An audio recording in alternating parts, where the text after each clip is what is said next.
Hello everyone. How's it going? How's it going? Okay, let's get rid of this. I changed up the way the stream looks a little bit. Since I'm gonna be reading, I decided to put myself front and center. Now, I will also say that we might not necessarily read just this book, this stream. We might switch over to arts. We could switch over to many things. We're not locked into just doing this, but I figure we should focus on this. The phone is ringing. I don't know if it's an important phone call. Um, you know what? They'll leave a voicemail if it's important. I'll call them back. I'm doing pretty good, all things considered.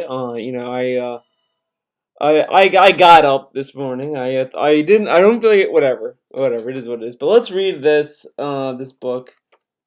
It's gonna be a fun time. I hope everyone else is doing good today. I would put music on, but it's gonna distract me. We'll just read and we'll see how it goes. Okay. So let's get into it, guys. I know I read like the first page, if I'm not mistaken. So I think I'm just going to jump from page one. I just Yeah, I'm just gonna just skip page one and go page three, I guess, and go to page four and read from there. Because you read the first one, it goes, it's only one page. Whatever. So we're gonna read the Zelda and philosophy. I link, therefore I am. We're gonna finally, guys, understand the philosophy of The Legend of Zelda. Zelda is a very deep, convoluted series. I think it's time that we dissect the Zelda series. All right. As always, we will still be doing the viewers canvas. If you tip me $1, you can get on the canvas. Just by the character and tip, etc. I might run a random giveaway too, so that'll be fun. But let's just get on with the show, as the kids say. But there's one area in which your feelings about Wind Waker are a little harder to explain. In some ways, you respond to the game as if it were real. You care about Link and Zelda as people. You care about their story and challenge about their story and the challenges they face. You want them to succeed, yes. Part of the reason you maneuver Link all over Hyrule is because you want to overcome the challenges the game puts your way. But that can't explain why. It's sad when Link leaves his grandma on Outside Island to search for his sister, Ariel. Or why you feel slightly touched when Ariel gives Link her telescope on his birthday. Oh my god, my hair is like getting in my eyes. I'm sorry, I'm like gonna be doing this a lot. I'm sorry. I'm sorry, guys. Yeah, that is pretty wild, guys. Can you believe that you play Wind Waker and you have like a semi-emotional attachment to Ariel and Link's grandma? Whoa, that's wild. Later in the game, there's a plot twist regarding Tetra. Oh my god, dude, they're gonna spoil Wind Waker. You never play Wind Waker, yeah, you might want to come back a little later. That is quite surprising. You're not surprised because the new information changes your strategy. You are surprised that Tetra is not really who you thought she was.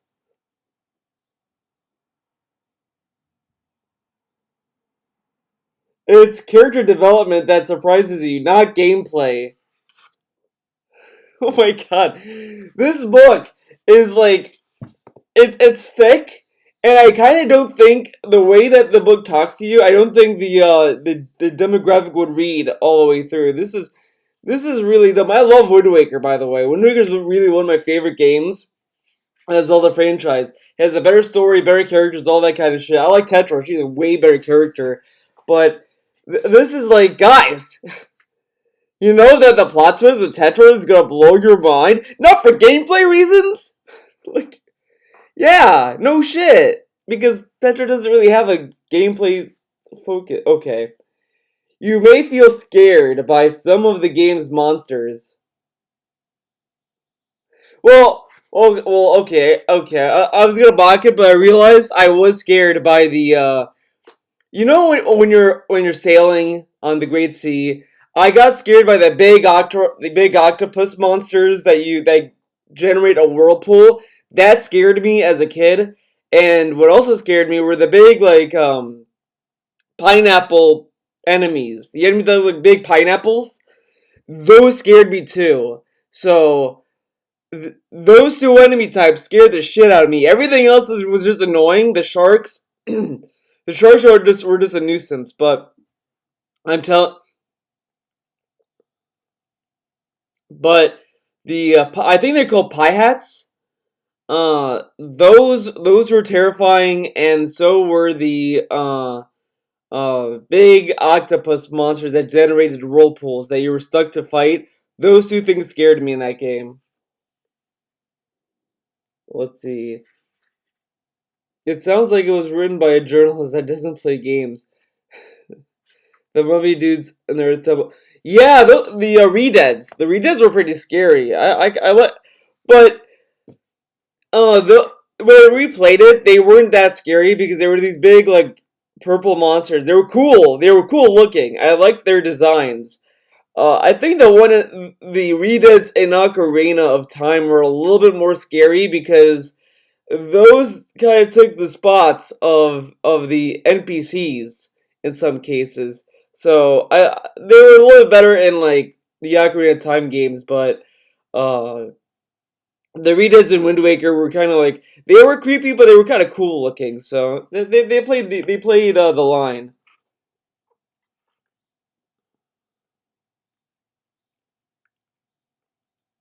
Sorry, I've phlegm, guys.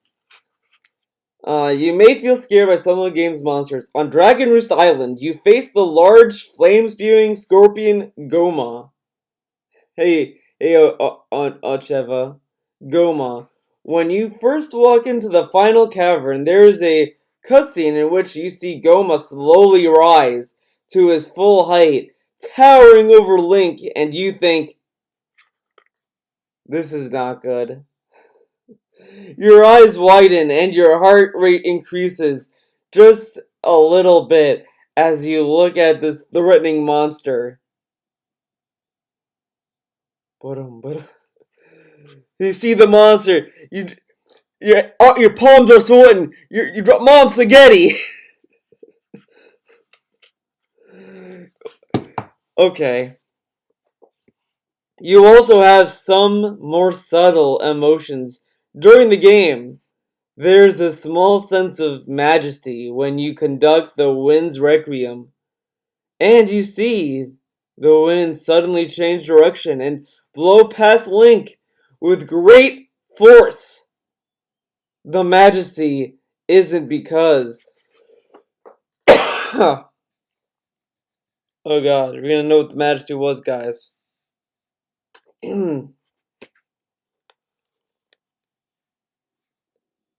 Oh shit, I lost where I was. Suddenly changed direction. Okay, the majesty isn't because the change allows you more efficiently sail to the next island. It's because the animation and music in the small cutscene captures a sense of wonder and awe at the power of nature. I like the cover at least. Yeah, the cover's pretty dope. Oh my god, guys. I weep every time when I see the wind when you change the wind direction. I weep. I weep, man. Oh my god. This fucking book, man. It makes sense that we're happy when we win the game.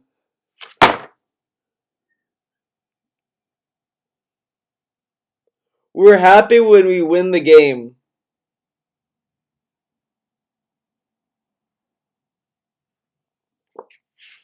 Actually, hold on. You know what? I wanna send the stream to a friend of mine. Hold on. You gotta be here to watch this. This is wild. This book is fucking wild. This book is something.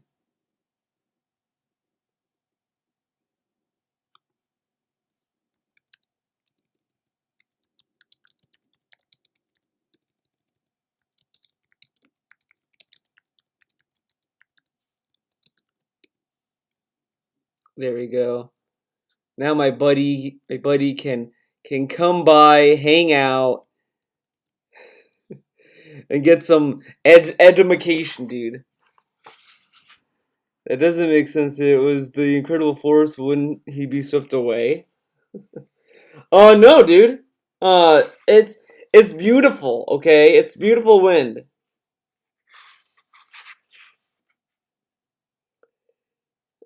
Game that we win the game or feel admiration for the game design. The game is a real game. The game is a real game. Great. That's a great sentence. The game is a real game.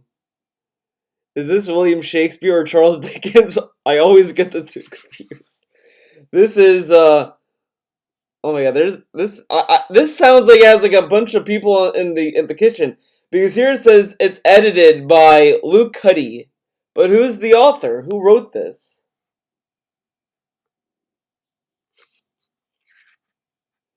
And in the book it says Jonathan Frome. Jonathan Frome wrote it and Luke Cuddy edited it. Okay. Pretty cool. So the game is a real game, apparently. The graphics are oh my god. The sentences get better, guys. It gets so much better. The graphics are real graphics. What does that even mean? The graphics are real graphics as opposed to fake graphics. The graphics are not fake like other games. You know, you play fucking other video games, those graphics, those are fake. But Wind Waker graphics, oh. Well, let me tell you, those graphics are real. They're real. They're real graphics. Oh my god, what does that even mean? I would love someone to explain to me what does real graphics mean. This sounds like it's a college paper and this guy was just filling words. But there is not a real hero named Link or a real princess named Zelda. They're real in the game. Oh my god. I mean, I guess they're talking in a literal sense, but like they do exist. They're characters that exist.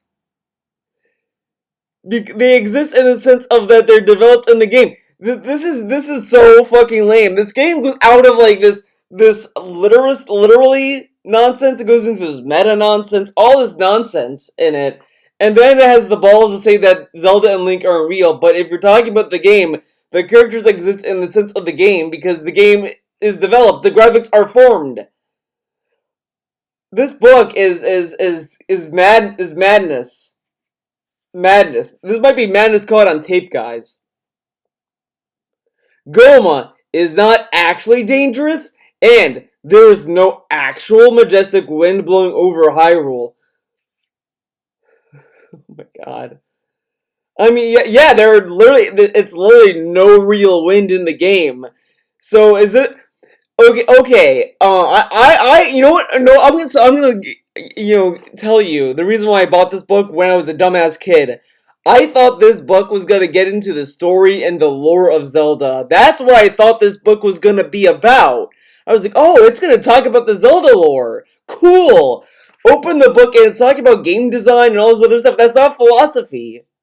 It might be philosophy of design, of game design, but this book, like, it's starting to feel like they didn't know what the fuck they were writing and they didn't have a cohesive, like, vision with what this book was about. Are we talking about the philosophy of the Zelda lore? Are we talking about game philosophy? Are we talking about the philosophy of the design of Zelda games? Like, this kind of should really have a vision in what it's writing. And let's read the back. Like novels, operas, and epic poems, before them, video games have transcended the early outcast status, surviving the sneers and ignorant in the slings and arrows of, oh my god. This is making me cringe. Oh. Slings and arrows of self-appointed culture bosses. What the fuck is this book? Video games now boldly claim recognition as the fulfillment of Richard Wagner's dream, the work of art of the future. For those millions who have grown up with Zelda and the new millions who enter the Zelda universe each year, this is the first philosophical investigation of the rules of Hyrule and personality of Link, the awesome power of the Triforce, and the enigmatic quality of Zelda herself. So why the fuck are we talking about game design then? What do graphics have to do with that? This fucking book doesn't know what it wants to be about. Oh my god. Whoever Luke Cuddy did such a bad job editing, he didn't realize that this is irrelevant to what the fucking book is about. Oh my god. We rarely think about the disconnect because we're so used to enjoying fictional entertainment. We care about characters that just deeply characters that just a component of our interaction with media. Yet there is something deeply strange about this. It's strange getting immersed in a fucking story. This, like I'm kind of getting it. Like it wants to kind of like uh warm you up by being like, you see this as a game, and you see this as this. It kind of has this tone where you're telling your mom that video games have a story and that it's not mindless. And it's like this book is aimed to Zelda fans. Why are you talking to Zelda fans like they've never played a video game before? It's like, guys, can you believe it? Zelda, The Legend of Zelda has a story. It's like, yeah, we know. We played it. Remember the meltdown people had about Wind Waker's graphics? Oh my god, dude, that reminds me of the Mega 64's Flame War Theater on it. You know what?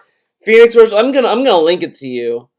I'm gonna link it in chat since it's relevant. It's a great video. Great video.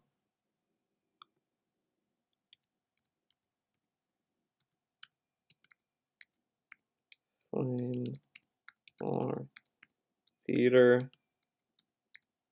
Zelda. That should hit it. There we go. There. To be or oh my god, my fucking hair, man.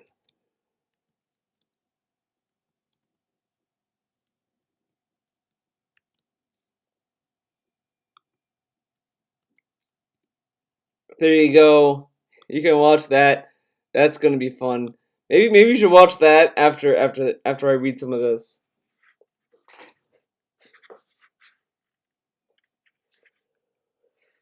We care about characters. That's just a component of our interaction with media. Yet there's something deeply strange about this. Why do we care about people who don't exist? To be or not to be. We are used to being scared by enemies in video games. The sight of gold elite oh god. Of a gold elite in Halo can make you jump back in fear. Why? You know it can't really hurt you.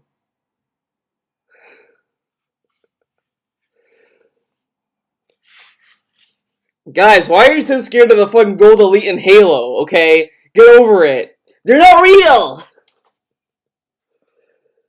Do you... Oh my god, great chapter, or segment, I guess. It's not really a chapter.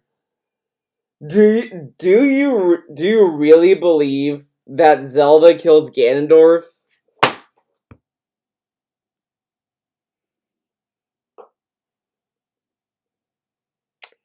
Do you really believe Zelda killed Ganondorf? Well, a few things about that one. Zelda usually seals him away in a lot of cases. But the one who does like the brunt of the work that kind of puts Ganondorf like either in a weakened status or kills him is Link. In Wind Waker, the game that we kind of talked about, uh, uh, what was I thinking? Link is the one that deals the final blow. But okay. But do you really believe? Do you really believe Zelda kills Ganondorf?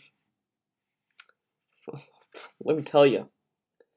Theories about why we respond to fictional characters usually start with some common sense notions about emotional responses to real events. Consider a potentially intense emotional event in real life. Imagine that you're at a video game convention and you've bought a raffle ticket. That the grand prize is a $50,000 dream home theater with all the latest video game consoles, a huge television, top of the line stereo equipment, and dozens of games you're listening to the winning numbers being announced. Number after number matches, and when the final number 15 matches the last number on your ticket, you've won the grand prize. You're thrilled. You can't believe your good luck. You start imagining how you'll fit this equipment into your apartment.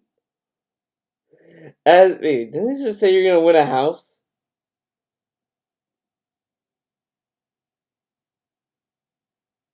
Oh no, okay, never mind. Okay. Uh, as the numbers are repeated, you suddenly realize that what you heard as 15 was actually 50. You have won nothing. Your overwhelming positive feelings are quickly replaced with a strong sense of disappointment. Scenarios like this suggest that our emotions are based on our beliefs about the world. You were thrilled when you believed that you had won the grand prize. But when you came to believe that you had lost, your positive emotions disappeared. What a great example. You know, usually you think, you give a reader, gamer, whatever, a character that you can empathize with or relate to, all this stuff that can give the player a way to enter a sense of caring. This is how you do it, guys. You gotta think about this, about that example. Overwhelming positivity. The notion that belief is essential to emotion underlies what is sometimes called the paradox of fiction. We care about characters that we don't believe in. When you play Wind Waker, you feel sympathy for some of the non-player characters, such as the Deku Tree. I didn't give a shit about the Deku Tree, to be honest. That tree was a fucking asshole. Oh, this fucking little tree guy, he went over there. You gotta go save him, Link. You save him, okay? No, I don't even think it was that. I think the Deku Tree was like, yeah, he's fucked. Whatever, fuck it. Uh, no, actually, no. He did give you the Deku leaf to save him. Never mind. I take that back. He did care about him. Never mind. If you find the story compelling, you are very happy to see Link finally plunge his sword into Ganondorf's head. And at the end of the game, you feel a mix of sadness and satisfaction when Link leaves Outside Island for good and sails off with Tetra's pirate ship. Yeah, because the game gives you a fucking challenge. Like that's what makes games more immersive than movies and shows. They have to kind of earn the empathy of the viewer and the participant of the content. They have to earn it. Video games have the easy task of giving you a character that you're playing, and they give you all this challenge, boss fights, journeys, all this shit. So of course when you beat the game, you're gonna be satisfied because you're gonna be like, oh my god, I beat the final boss. Oh! The only character I really cared about was the little Deku dude that helps you through the wind temple. Yeah, I think his name was Mako, I think. I feel like it was Mako.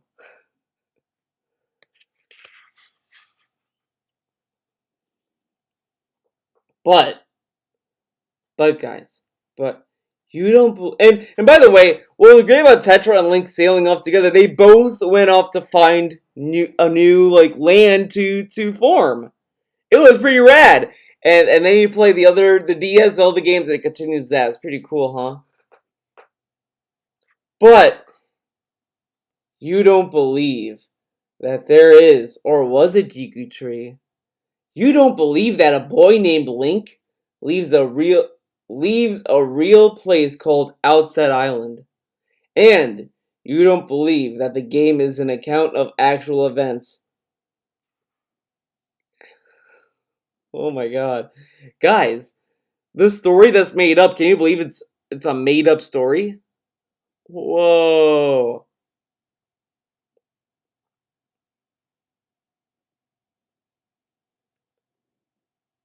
Given that this is all made up, why should you respond emotionally? Why? Why should you respond emotionally, guys? To it. When you stop believing that you won a raffle, your happiness disappears. Why don't your emotions disappear when you realize that you don't believe in the characters of Wind Waker? Because you care about the story?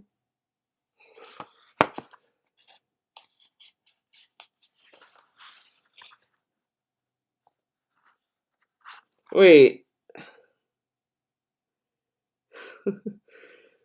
Wow, did they just make a boomer question?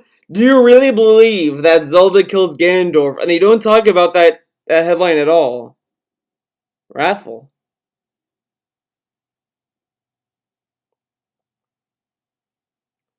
Uh, I'm not doing a raffle yet, guys. I said it could be random. I said it's a possibility. It's a possibility. Could happen, might not happen. I mean, a free raffle is random. It's gonna be whenever I feel like it.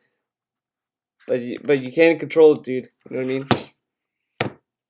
You gotta balance it. You gotta balance the the lottery, dude. You can't just give things away for free, man. You know what I mean? What I might do a raffle? Who knows? It's random. Is this a shitpost book? I don't know. I feel like it is. But it all seems so real. Several philosophical theories have been developed to explain this apparent paradox. A common view is that when we watch fictional stories, we perform a mental activity we call the willing suspension of disbelief. A phrase first used in 1817 by the poet Samuel Taylor Coleridge. According to this theory, we have an emotional responses to Wind Waker because we temporarily believe in its reality. Once we suspend our disbelief, we forget that the Boko Baba we are looking at is not real. It's not a real carnivorous plant. This view is sometimes called the illusion theory because it suggests that we are under the illusion that what we are seeing is real. Dude, this book sold itself on Zelda theory. Zelda philosophy, like the philosophy of the fucking lore, and it's talking about about shit that's like not even related to Zelda. This is stuff that's just related to fiction in general. Like you can have a discussion. You can have a discussion about how people empathize with stories and movies and all that stuff. That's what makes them interesting. That's what makes them art. That's art in itself. But this book sold itself on Zelda philosophy, and it's not talking about it. Damn, we need a big armchair and a pipe by a warm hearth. I agree. I was thinking of streaming near a fireplace, but I just didn't feel like it. I was lazy, dude. There's a clear problem with this position. What? There's a problem with suspension of disbelief, apparently. Let's see. What's the problem with this position? However, we don't act. There's a problem with this position. However, we don't act as if we think the events we are watching are really happening in front of us.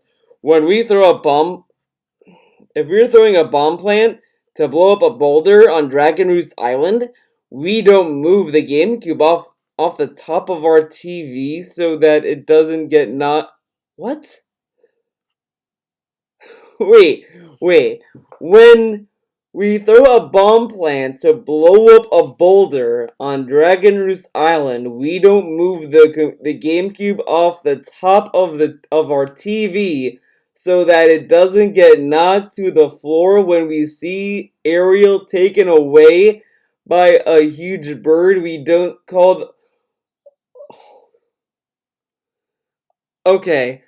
That I had a hard time following that part. The bomb plant made no sense to me. Why? What? Oh, whatever. Fuck it.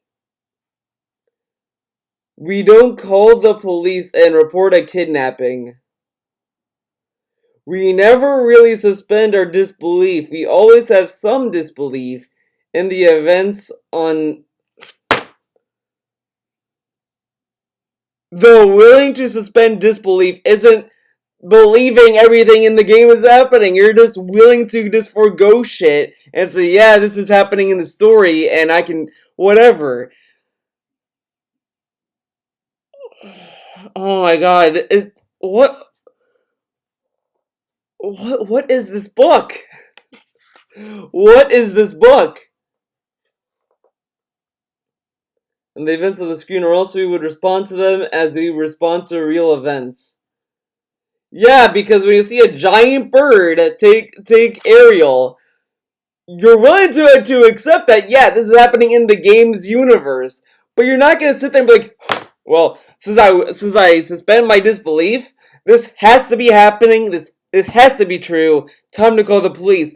This person doesn't I don't know who wrote this. I mean, on the inside here it says Jonathan Frome, but it says edited by Lou Cuddy. So I guess you take it for what you will.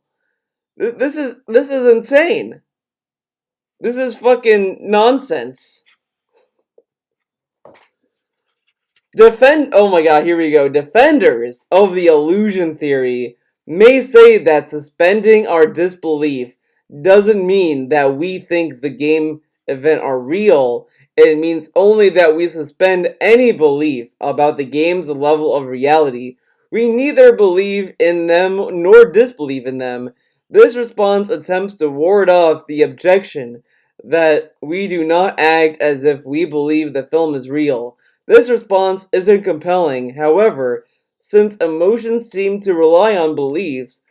Why would someone who does not literally believe in the events of Wind Waker have an emotional response to the events and the characters in the game? This guy is being like an asshole about it. Well, if you're gonna accept this theory of illusion and you're willing to believe this, then you can't really accept that because you have an emotional attachment, dude. But like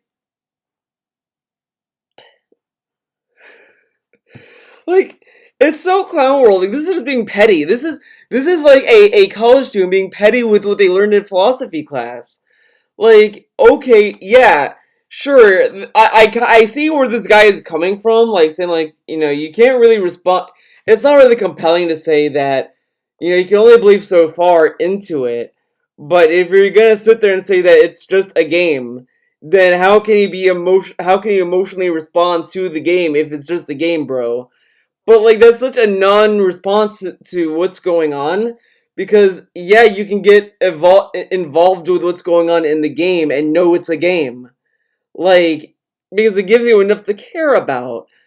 Like it plays with that willing of disbelief, of suspenseful disbelief and all this stuff because you're getting immersed in the story. Like this guy is just kind of as describing the the wonders of reading a book, pretty much. When you talk to someone that, like, when you talk to, like, your fucking school teacher and you say, Teacher, why should you read a book over the summer? He's like, well, it takes you to a whole new world, dude. And it gives you a whole new perspective, it gives you, like, a world to dissect and think about all this shit. Like, this guy really, like, is just being, like a lame asshole about it. And again, the thing that blows my mind with this book that I just can't believe in the first beginning of the pages, it kind of contradicts the premise. The premise of this book is Zelda philosophy. It's supposed to be talking about the philosophy in the Zelda universe and stuff like that, and it's talking about the philosophy of art and the philosophy of storytelling, which is like fine. They could have just made a book about that, and that would have been way better than what we got. But maybe it gets better, dude. Maybe it gets better.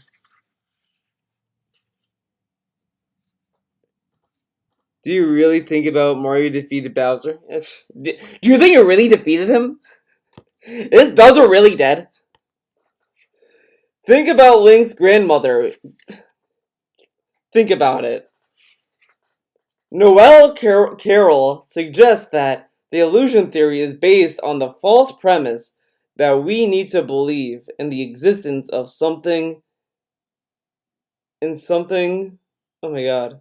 Oh my god. Believe in the existence of something in order to respond to it emotionally. He argues that emotions can, in fact, be generated by thoughts alone, and he proposes what he calls the illusion theory.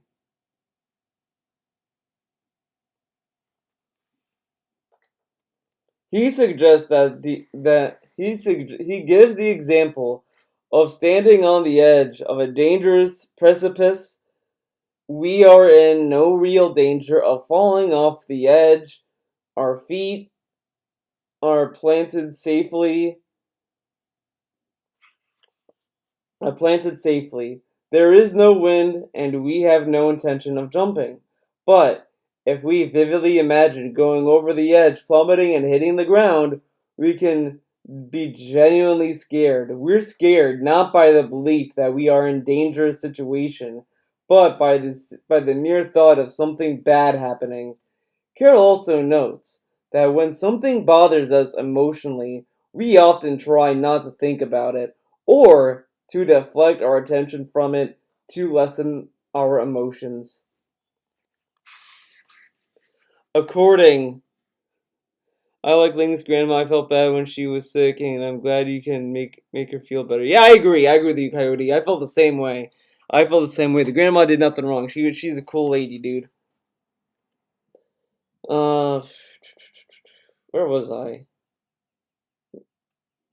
According to the thought theory, we're sad when Link leaves his grandmother on Outset Island because the idea of a young boy leaving his grandmother to engage in a dangerous and possibly deadly mission is sad.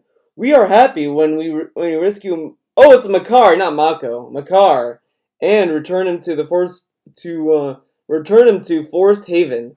Because the thought of returning a lost Korok to his family is pleasing, but these explanations may strike some as empty.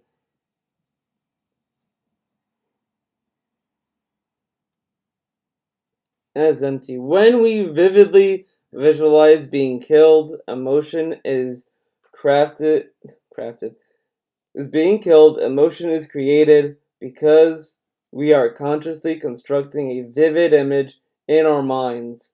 Without that type of visualization, we don't have a strong emotional response to the scenario.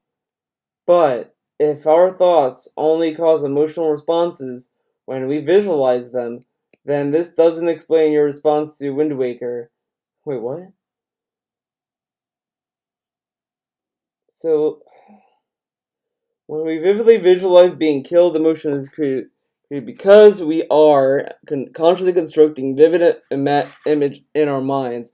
Without that type of visualization, we don't have the strong emotional response to the scenario.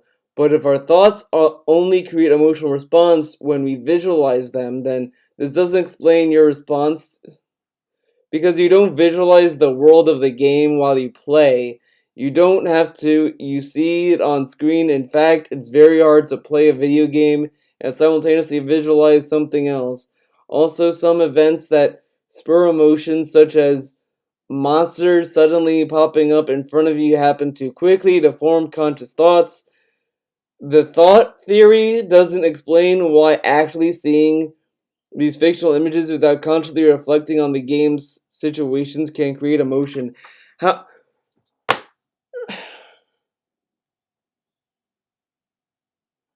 What? So the crux of what he's saying is that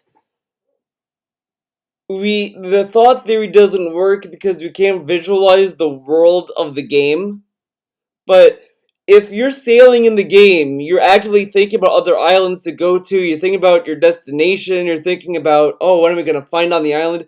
You think all this stuff as you're sailing the seas in Wind Waker. How do you not? How does that not? Okay, this guy sounds like he's a boomer. This guy might be a secret boomer trying to pretend that he played Wind Waker. I don't think he played Wind Waker. It's impossible. It's impossible, dude. Let's pretend we want to kill Ganondorf. What a way to start. Let's pretend we want to kill Ganondorf. That's the whole premise of fucking Zelda. That and what's it called? Doing that and saving the princess. Okay. Okay. Okay, dude. When do we just explain the pirates and the goblins were shit?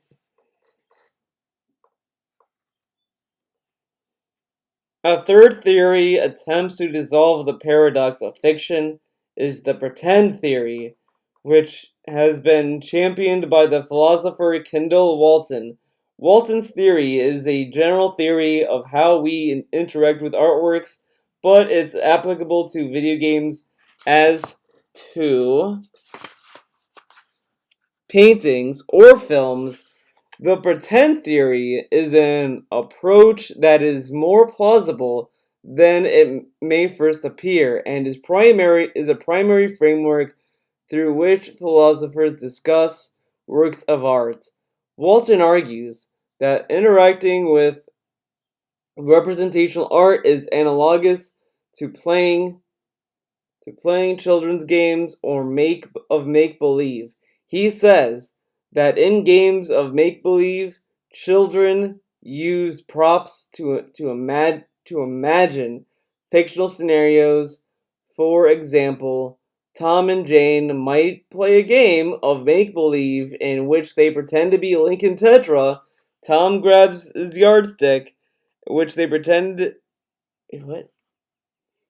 Yardstick and swings it as if it were a sword. Jane grabs the cardboard tube and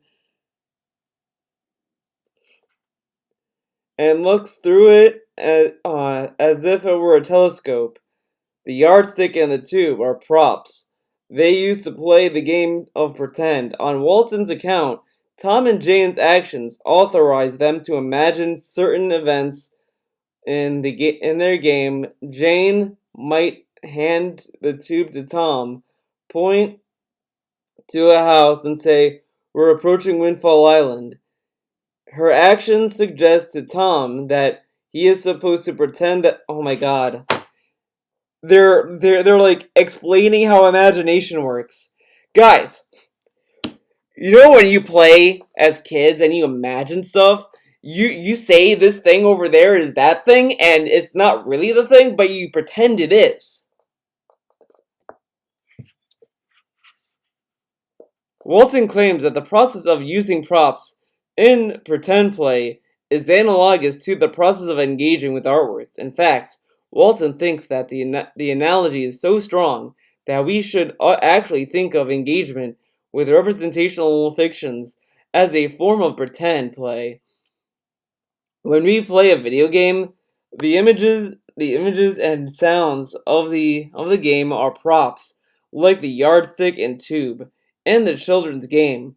The game player is authorized by these images and sounds to imagine features and of the fictional world, and the game is the same way. Children might use props to imagine certain features of the fictional world of their pretend play. When you play Wind Waker and see the image of the King of Red Lions talking to Link, you're authorized to pretend that the magical talking boat really exists.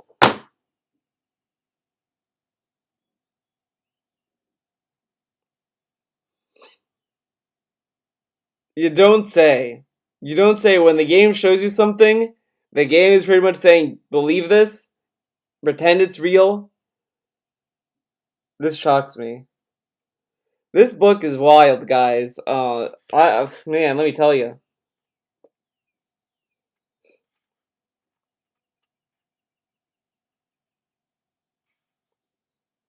These images authorize you to pretend that this boat exists in the same way that Jane's actions authorize authorize Tom to pretend that they're approaching Windfall Island. Imagine that you walk into a room where your friend is playing Wind Waker and you see Link sailing on the ocean. You say, "Oh, you finally figured out how to get the sail." You don't believe that you are looking at an actual sail. You understand that what you're looking at is a flicker of light on a screen. Nonetheless, you refer to it as a sail. According to the pretend theory, your comment indicates that you are pretending that what you see is a sail, even though you know it isn't.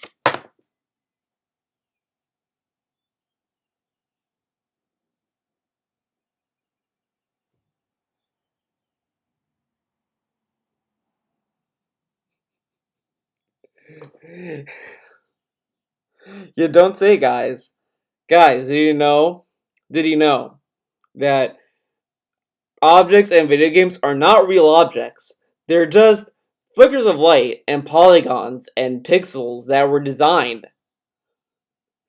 When you watch Avatar, the last Airbender on Netflix, when Aang like throws wind around, you know it's not real wind, and you say it's wind, but actually it's like hand drawn lines on paper that's animated frame by frame, and it's all edited together to be in motion. So it's not real wind, but it's like wind, and you see it, and you're like, yeah, that's wind. And then when you see water, you're like, it's not real water because like there nothing is wet and in the real world, and you just see it, and like the water just kind of looks like water. This book is great. I was never under the age of 10, so I can't understand imagination in play. I don't think a 10-year-old has a grasp of imagination. I don't think a 10-year-old would read this and be like, oh wow, wowie zowie, dude.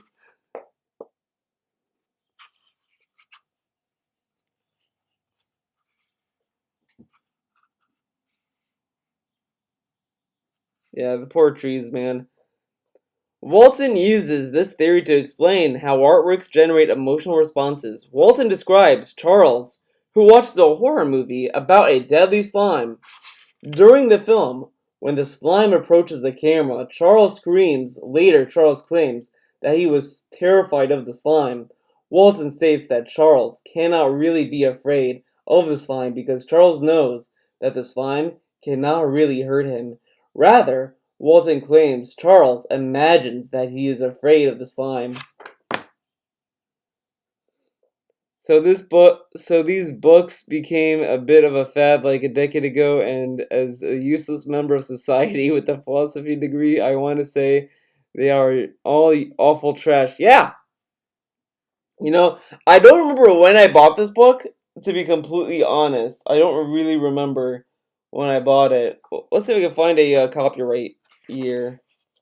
That could narrow it down a bit. 2008 was the first printing, so I was like 18 years old, roughly, I guess, which is rough for me. Uh, yeah, I feel like that this is just riding a wave. Oh, yeah, this is a fad. So I mean, let me tell you, imagination, man. Oh man, this book. I don't know why I fucking bought this. No, I know why. I told you why I bought this. I bought this thinking, oh, it's gonna talk about Zelda and the lore of that. Nope, no, it's been wasting my time so far. Let's see. He imagines he was afraid of the slime, dude.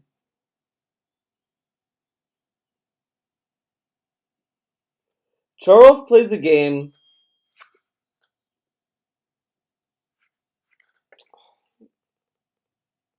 Oh yeah, shut up, Verizon. No one cares. Yeah, we room together.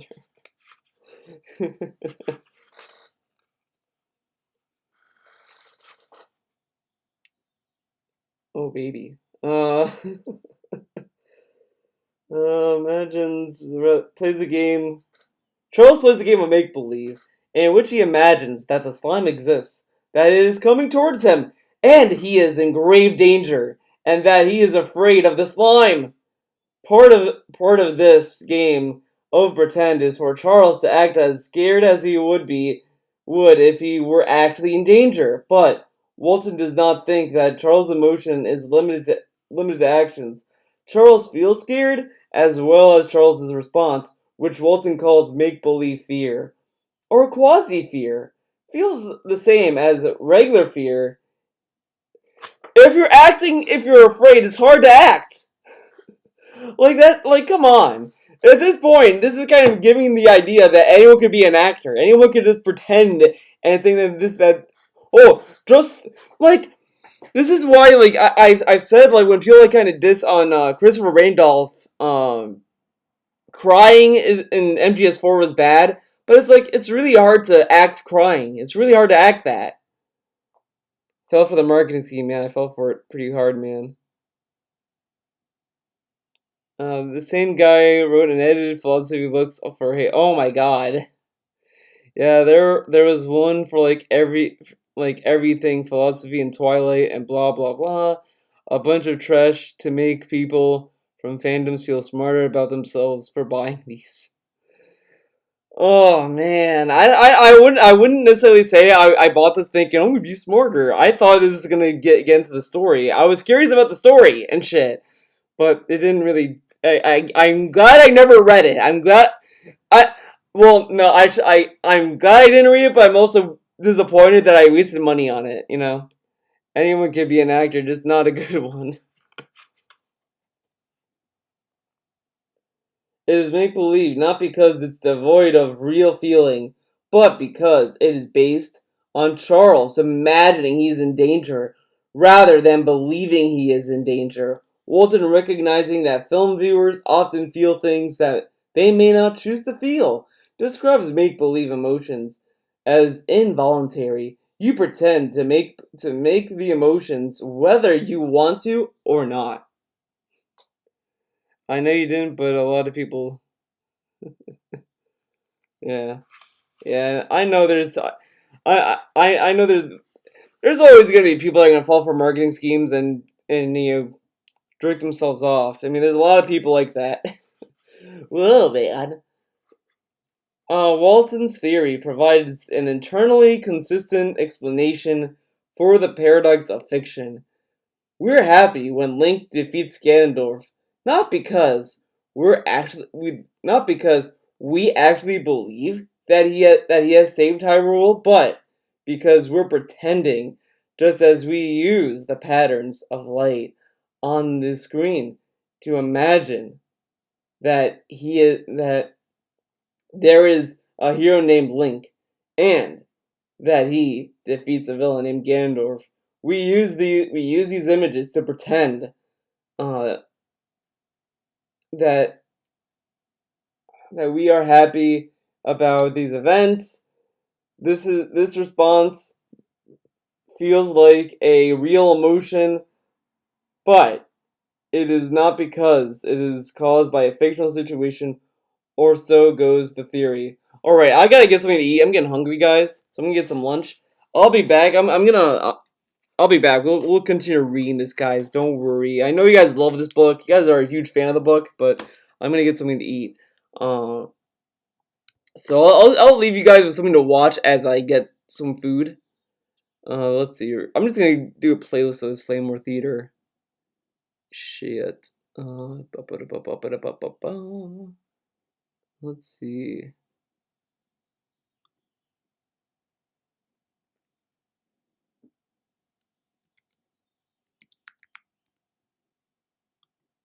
Or not to be. Shuffle that up.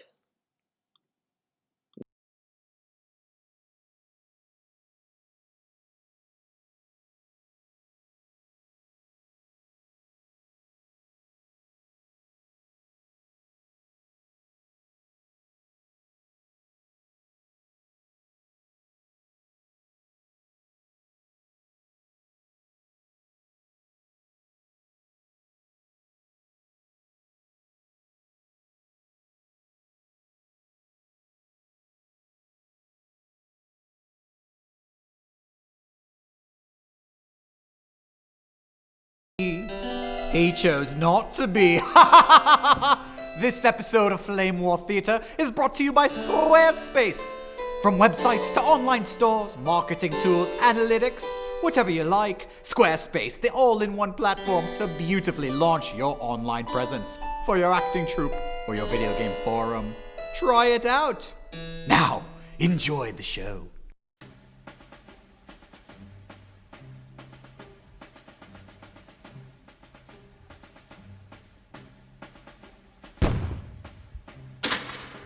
All right.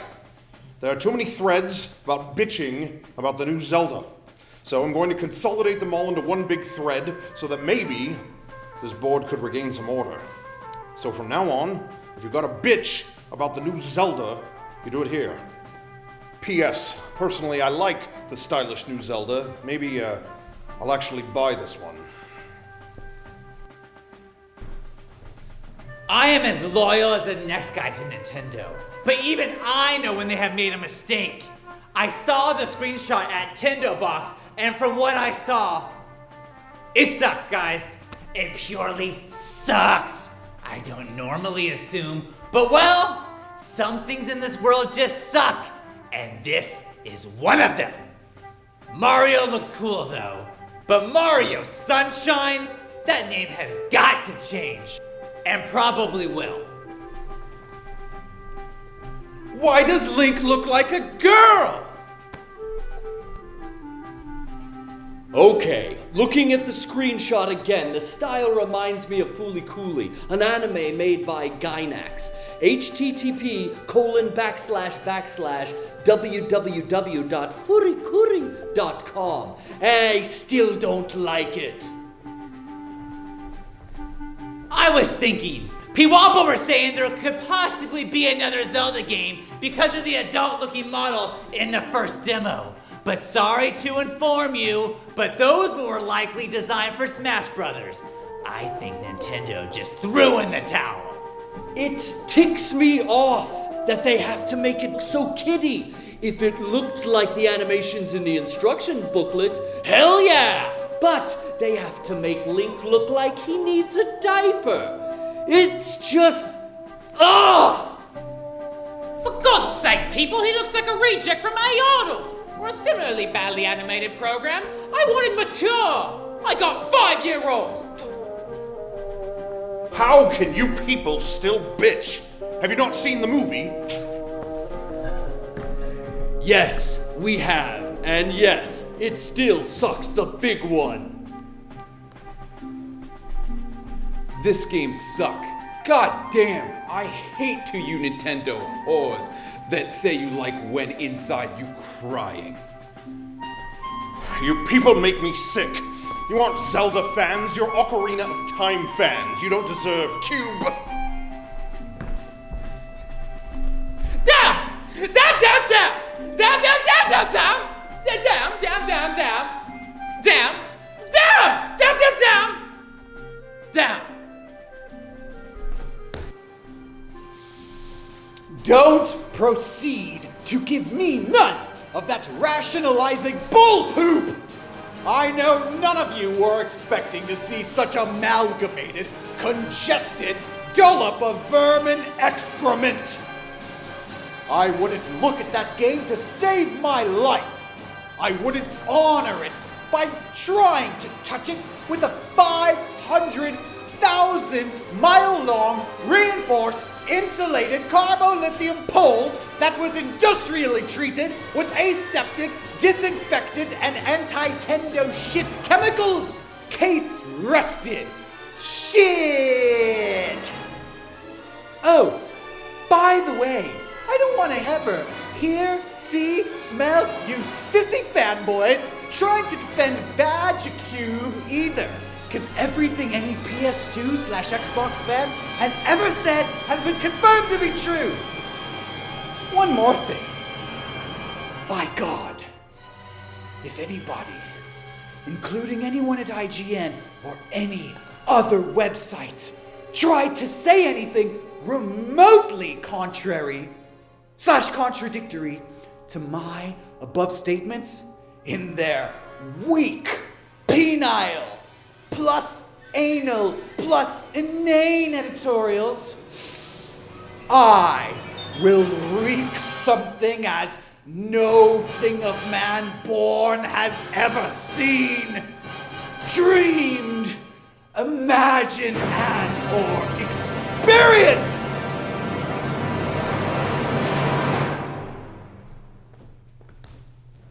You people are ridiculous, period.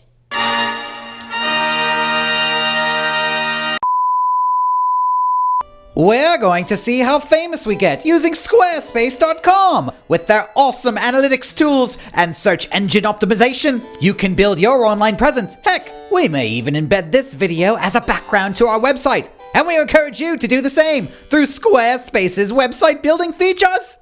Check out squarespace.com/mega64 for 10% off your first purchase. Huzzah!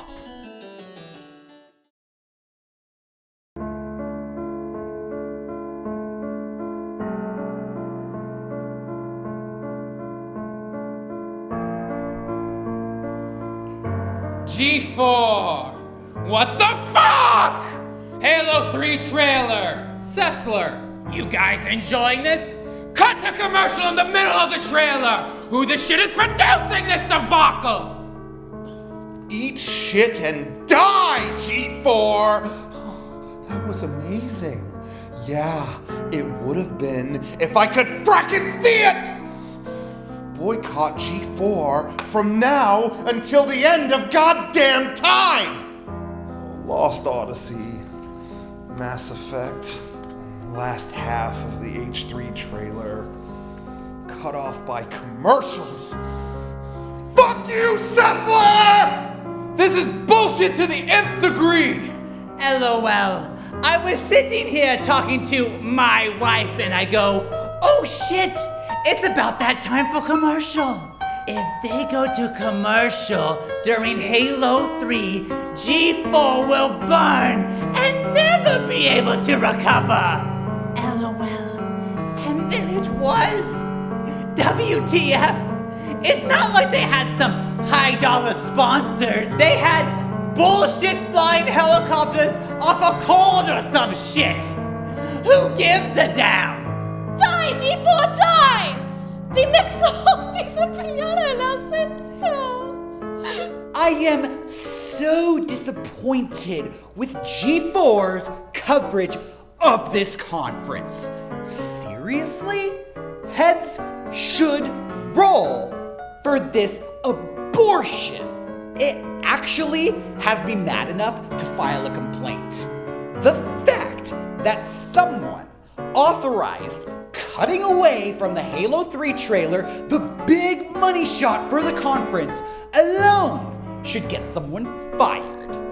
Whoever orchestrated this should lose their job, and the company president should issue an apology expressing remorse and saying this sort of thing will never happen again. I can't imagine the amounts of hate mail G4 is getting right now. It must be massive. I sent an email to advertising at g4media.com expressing my feelings on how the conference was handled. If changes don't occur, / an apology is not issued, I intend to contact their sponsors and the cable company next. Why does G4 have so many commercials for the army? They're doing it again! Screwing up the Sony conference right now! The talk doesn't even match the mouth movements! And right when they start talking about PS2, they go to commercial? Utter bullshit! G4 fails huge! What the bitch? G4 absolutely sucks! Worst production never!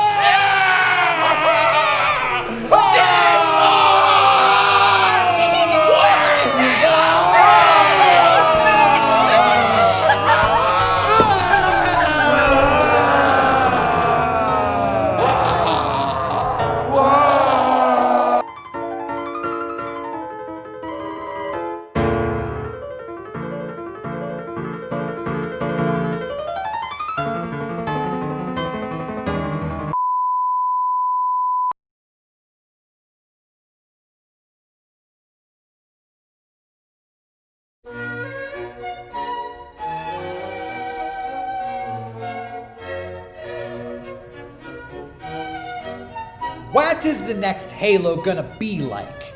A new band of aliens? Or the aliens team up with the humans to defeat the brutes? Or something else of that nature? Maybe something bigger and better. Travel to different planets, blow up alien worlds and cities. It'd be like the game Mercenaries. Blow the shit out off everything, or be sneaky. Well, I'm guessing it's gonna be better than both put together. And you can hold 2 bazookas. Now how the flying fuck are we supposed to know? Why don't you fucking ask the makers of Halo and get this shit off the NG forums? It wouldn't be physically possible to hold 2 bazookas at once. I know, but you never know if they're gonna put it in the Halo 3. Shitty, just like the other 2. There is a 1 out of 1000006W3869037260752312312516F JG9D50FQ4WD. Chance you can hold 2 bazookas in the new game. Gayest video game on the planet. You know, if it's so gay, then don't play it! Is it that fucking hard? If you think it's gay, don't fucking buy it or play it, asshole!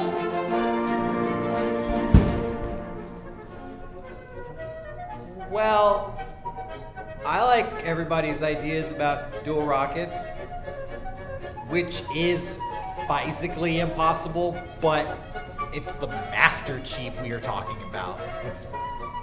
And dual swords and stuff. So, Keep posting? It will be the same as Halo 1 and 2, as will Halo 4, Halo 5, Halo 6, Halo Extreme, Halo Battlefields, and Halo Redux. It is the Xbox's life support machine. They will never change it, because if they did, Xbox will die. You guys gonna pre-order Halo Infinite? Yeah, totally.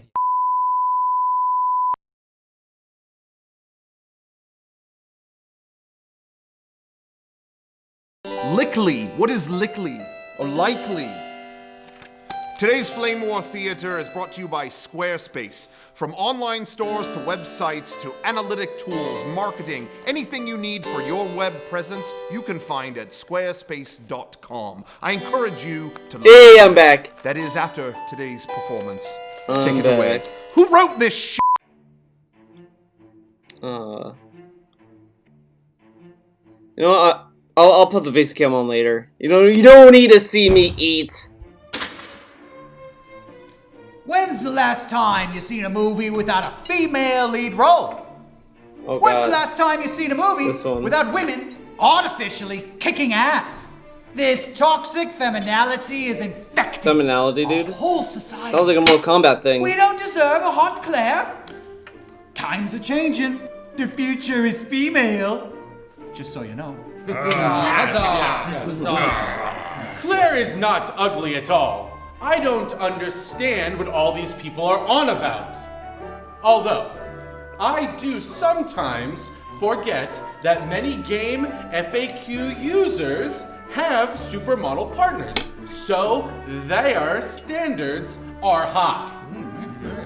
She does look extremely bloated. I still reckon it's an in-game allergy issue. Claire should be hot with big tits and big ass.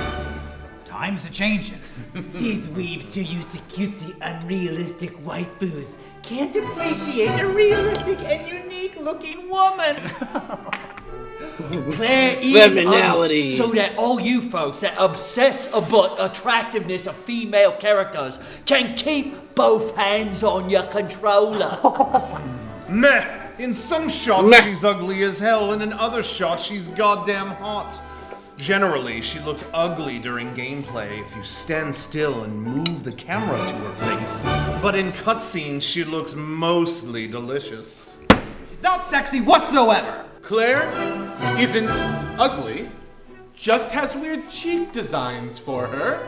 It's really different, but not ugly. Who wants pixel thin Victoria's Secret bimbos? A big ass and big are where it's at. Unfortunately, the producers, influenced by It's where it's at. connections, don't agree. Have a flat ass and no ugly female for your game. This is how feminists want it. I don't like how she bosses Leon around when he's the one who's really in charge. Claire is gorgeous. Are you guys blind? Claire's model is honestly one of the most realistic and good-looking ones in the game. At least she's better looking than Jeff Bezos' girlfriend. Now there's a topic to have an opinion on. Has anyone got a photo of her? I think she's ugly. Yeah, me too. Too thin. The Flame War Theater Troupe always recommends building your website with Squarespace.com. From securing your domain name and a wide array of customizable templates, it couldn't be easier to design your own websites, ones that look perfect on mobile as well. Go to squarespace.com/mega64 for 10% off your first purchase. Bravo! Whoa.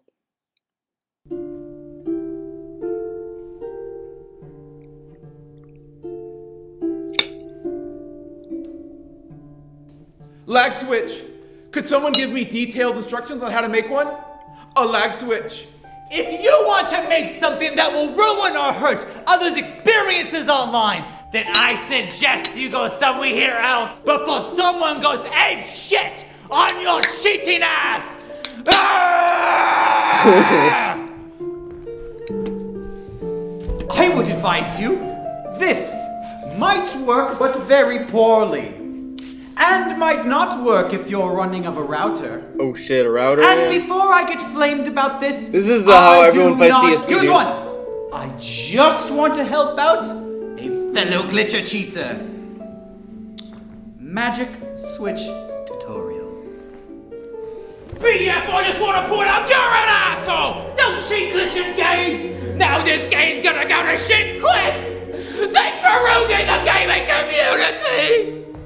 You can call me whatever you want to call me, but I only glitch if I am forced to.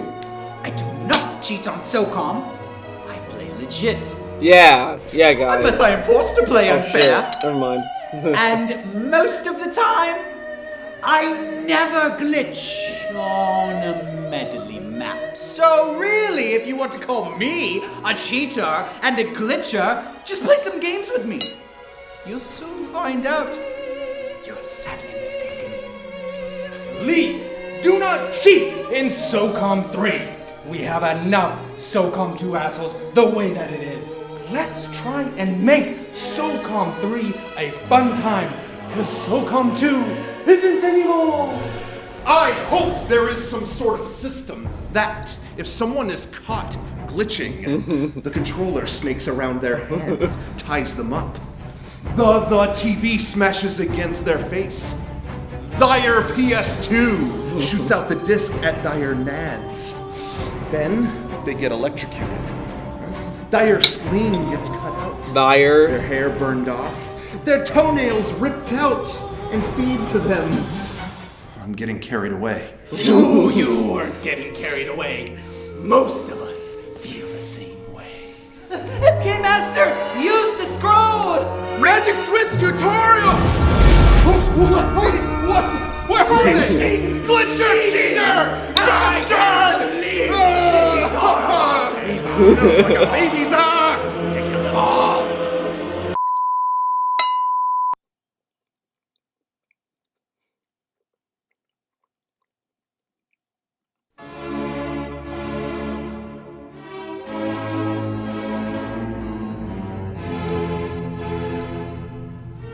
Okay. I think, legitimately, unpopular opinion here. We've had 4 Flame War Theater videos in 3 weeks. That's enough, please. I think they're neat, but not nearly as great as everyone else seems to think. And at this point, it's starting to feel lazy. The more frequently you do these, the more rapidly the charm will wear off. How can it feel lazy when they're producing a lot of content with no diminished quality? And I bet these things take less a day to shoot for them and are cheap to do. It is low cost, leverages their underrated acting skills, and is right up their alley. I love these things to death. I bet these things take less a day to shoot for them? That's what I mean by the videos feeling lazy. There's something that can be filmed in 1 day. And there's nothing wrong with videos like that. But when it happens as frequently as it has been recently, and they're all a part of the same series, it starts to feel lazy. But my point is that it doesn't feel lazy. BC, it's obviously a production. A production? They throw on some old-timey looking clothes, memorize their lines, and stand in front of a black backdrop. Most of these videos are single shot with no camera work involved. And sure, the acting's good. But to me, it just feels empty, knowing the somewhat minimal amount of effort that went into producing this video. Oh shit! I didn't know you were in the studio when we made these. Man, you know exactly what it took to make this video. Don't like it? No one's forcing you to watch it. You don't have to like everything we do. I never said you guys must stop. It's your channel. You can do whatever and make whatever you want. I never said I would unsue. I probably will stop watching them. But continue to watch your guys' other, better content Stop being so defensive when you receive criticism. But your view is small-minded and seriously uninformed and needs to be called out. It's silly to say this when they're cranking out quality content and also, bam, the DBZ video, which is hands down one of the internet's best videos ever made. While managing 2 different gaming streams, the podcast, the Patreon rewards, the merch, etc. To call the series lazy? Lazy? Insert Stephen A. Smith's incredulous reaction gif. Ladies and gentlemen, it's been a privilege, but my brain has rotted from reading thousands of pages of old message boards. I've long forgotten proper spelling, grammar, and civility. Thanks for watching. Season 1 closed. And the show is done. Well, I'm gonna take the dish back, but I'll be right back. And then we'll go back to reading!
Alright, I'm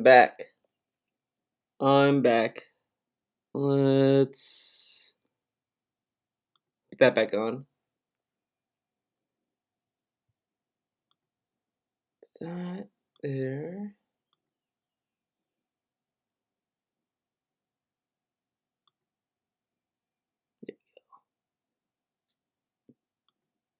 Alright. Alright.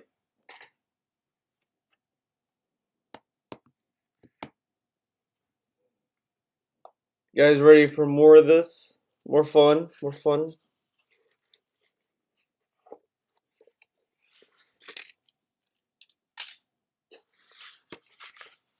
Alright. Where did I leave off? I forgot where I left off.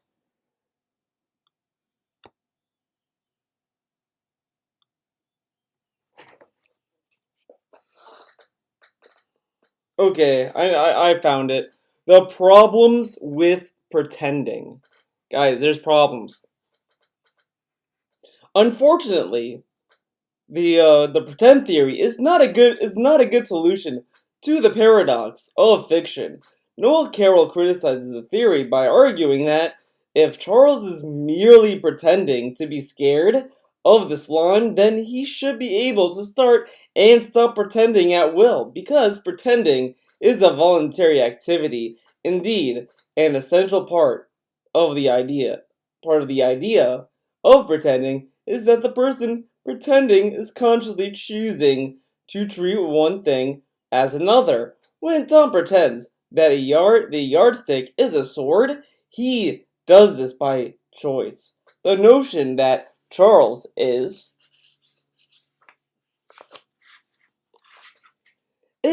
involuntarily pretending seems to stretch the meaning of pretending past its limits.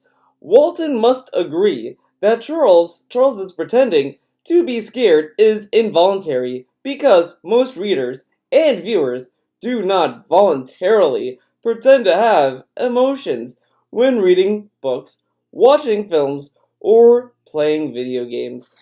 This issue highlights a significant difference between children's games of make believe and playing video games. Walton says that when you see Link using the sail, you pretend that the image you see is a sail. Yet it's almost impossible not to see the image as a sail.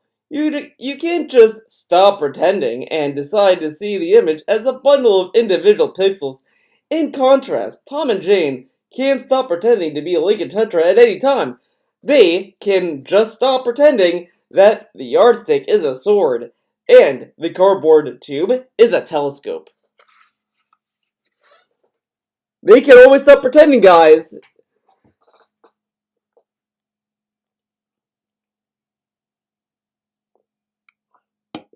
But I like how he says, why would Charles keep pretending that there's a slime attacking him? Maybe that there's fun in that. Maybe he's having fun. Maybe he's having a blast.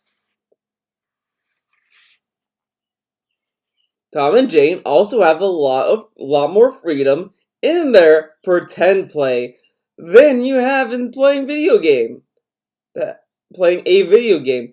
They decide how to use the props in their fictional world. Tom can pretend the yardstick is a sword, or a lantern, or a pogo stick.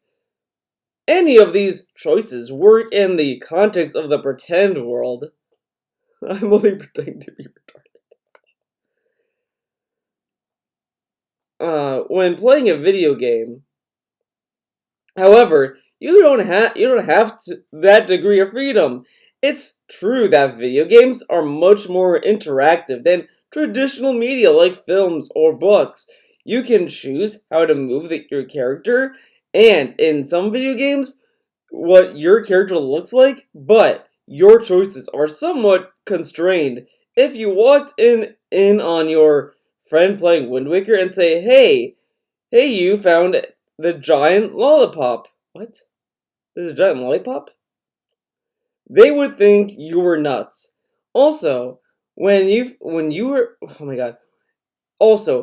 they are playing make-believe, children can use the same prop very differently. Jane might pretend that the cardboard tube is a telescope, but another kid can take it and pretend that it's a megaphone. In video games, players can't do this. When you press the B button, Link swings the sword. Everyone who plays the game would say the same. You're not really free to pretend that pressing the B button makes Link stand on his head. Why do video game players all pretend the exact same thing when kids with cardboard tubes don't? For many reasons, pretend doesn't seem to be the right approach. Oh my god, this book is so fucking lame. This book is goddamn lame. He goes on and on about how, well, you can't pretend with video games because, you can pretend anything, and you can't really pretend anything in Zelda. But you can pretend that the constraints of the game are limited by the character's actions because you're believing in the character's actions. Man, this guy, oh man, I bet this person loved the smell of his own farts. I'm only pretending that my farts smell like candy. And I'm sure Sassy is pretending a lot of things. Why are we scared of Goma? What? Why are we scared with Goma? What's up with that? Boom, boom, boom. Play the Seinfeld theme. So why are we scared of Goma? I wonder. I'm curious. Let's see what the deduction. That doesn't sound very positive. Now it's. Oh shit. None of these three theories can satisfactorily answer the questions posed at the beginning of the chapter. Earlier, I asked, why our eyes widen and our heart beat? beats faster when we see the fire-breathing scorpion Goma rise above us. We don't run away from the screen, so the illusion theory must be wrong in saying that we temporarily think Goma is really dangerous. We are more scared of the actual monsters than the thought of monsters. So, the thought theory can explain the whole story, and if our fear involuntarily causes our heart to race, that emotion hardly seems like pretending. Guma wasn't scary. Red Dead's scary. Well, hey, Red Dead's, you're pretending that they're scary, okay? You think they're scary, but really, you're pretending that they're scary, okay? Just pretend that they're not scary. Dude, imagine if that's how people tell people are depressed. Just pretend you're not depressed. Come on, guys. Oh man, oh man. Uh, the main problem with these three theories is that they impl- they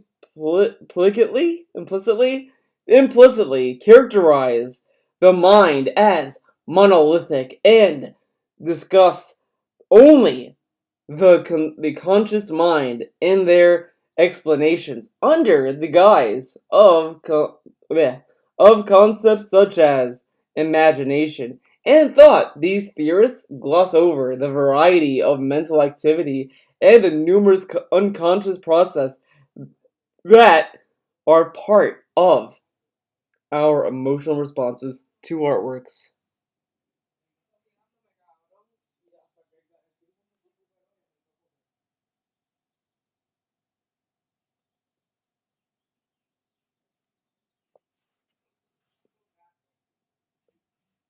This guy, this.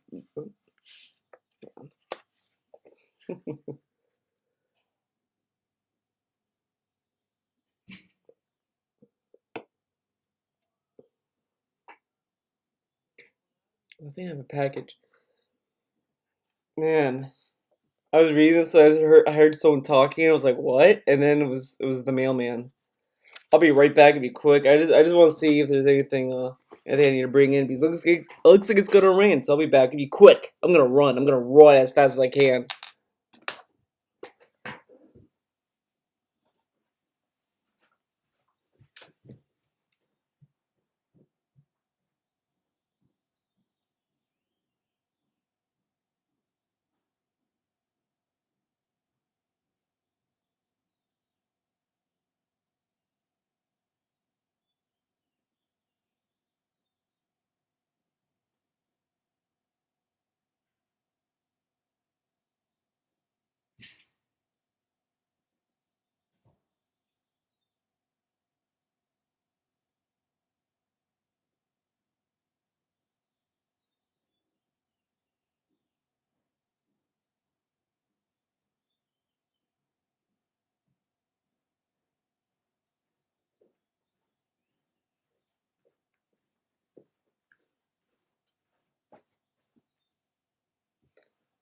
There was no package. It's fine. It's fine. It's fine. Okay. Da da da da da da. There we go.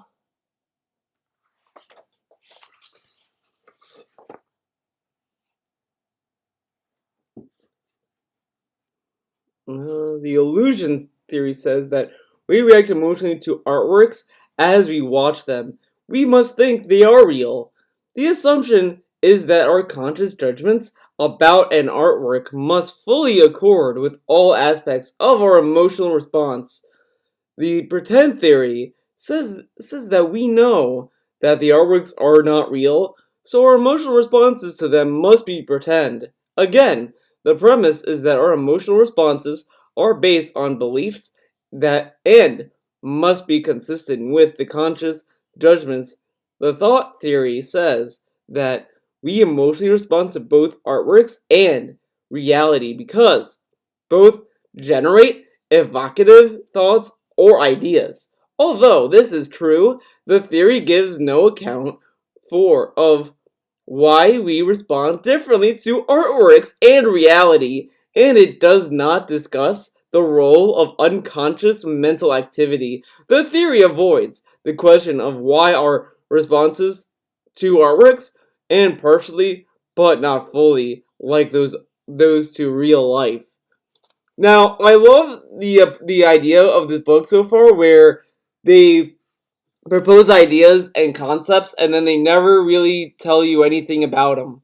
So it doesn't really give us a reason why we're scared of Goma. It keeps disagreeing with reasons. Like the so far, every single like page we have read, it offers stuff that says, "Well, that can't be true, dude." So it's like, so what are we learning with this? What philosophy are we learning? I mean, my philosophy class didn't tell me all these philosophical ideas and say, well, they're dumb, they're wrong. Look how wrong this guy was. Me and Sassy had the same philosophy professor, and who was his favorite? I don't know who his favorite philosopher was. Was it like, oh, it wasn't I don't think it was Nietzsche. I don't know. I keep thinking that he has this one favorite philosopher, and I can't think of it. Uh, but he never really said, "Hey, this guy, he's wrong. He doesn't explain for this dude."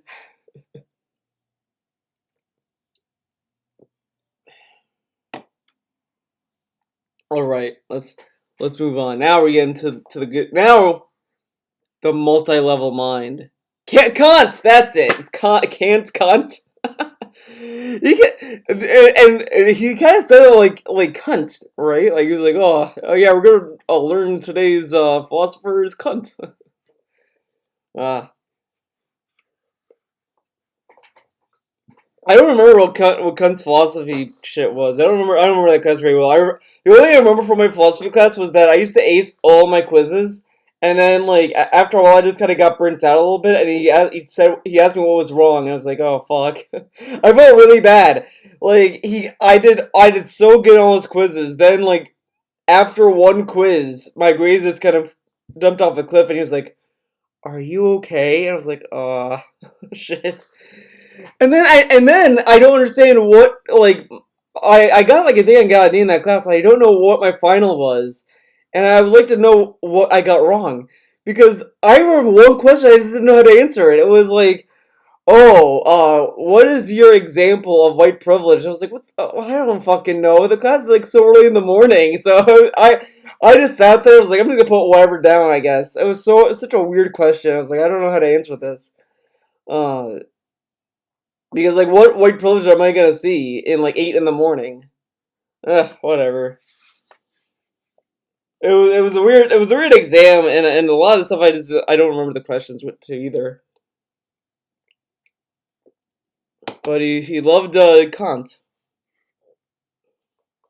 The concept that the mind is not monolithic but has potentially competing aspects goes back. Oh my god, goes back at least to Plato, who offered a model of the mind. In the Republic, Plato notes that people can be thirsty yet not drink, and some people can be happy in their suffering. Plato also describes Leonidas, Leonidas, who was simultaneously repulsed by rotting corpses, and he wanted to look at them. Plato concludes that the mind, or so he called it, the soul, must have separate components that are motivated by different goals.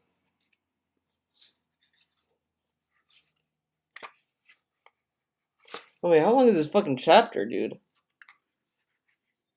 Okay, we're almost done with this chapter, believe it or not. Cognitive science, which construes the brain as an information processing device, developed the idea that the mind has multiple systems, in part through the notion of mental molecules as described by Jerry Fodor in The Modularity of the Mind. Fodor suggests that our minds include a number of relatively separate information processing modules which process the information without a feedback from higher level mental processes. An optical illusion can illustrate this concept. What is this illusion of? Oh, I guess it's still whatever. Fuck it. I don't care. I don't give a shit about this figure.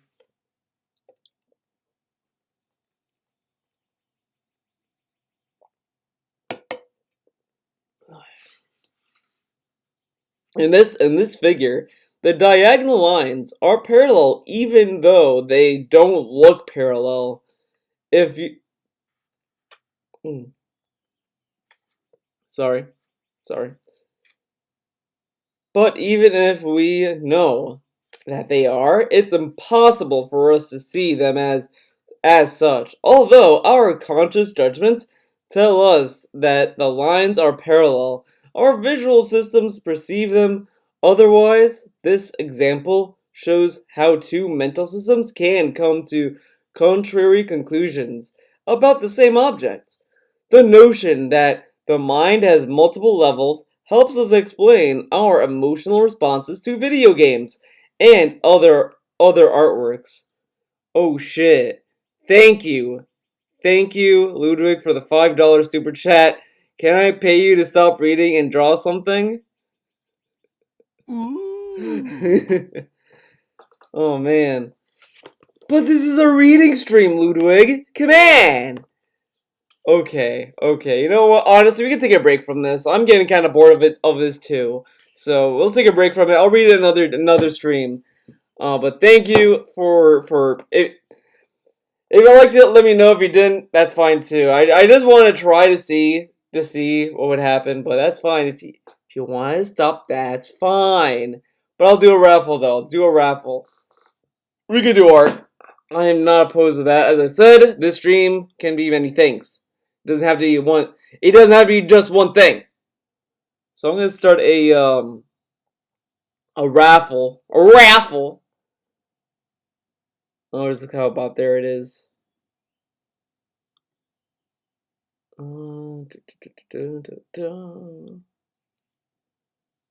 Start giveaway. Alright, there we go.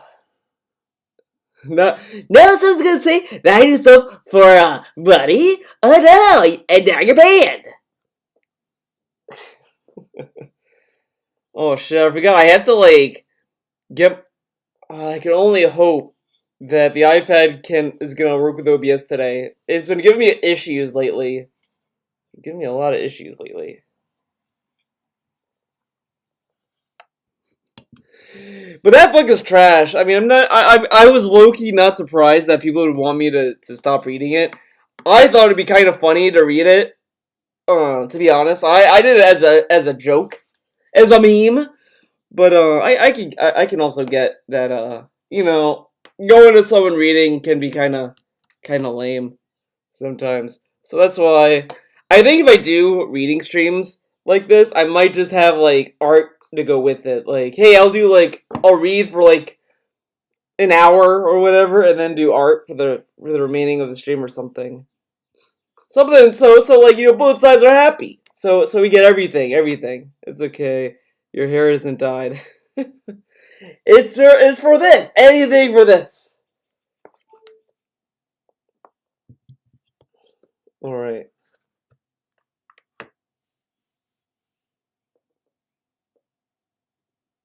Let's turn off Wi-Fi so shit don't get shown. That might be personal.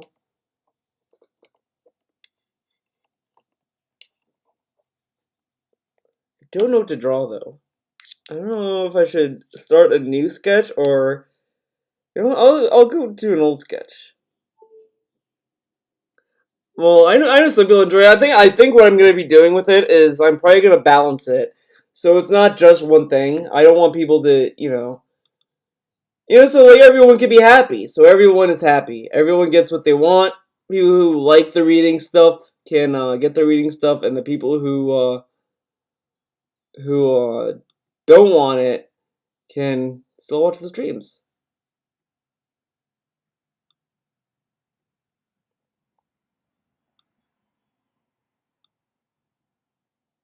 I should probably have done like a whole layout for the reading, but whatever.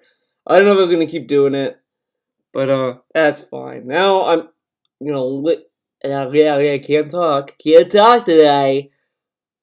I'm going to let everyone know that I am not doing reading anymore. I'm doing art. No, not Twitch. Not Twitch. Investigates the assassination plot. I'm glad someone enjoyed it. Ugh. Back of my head, man.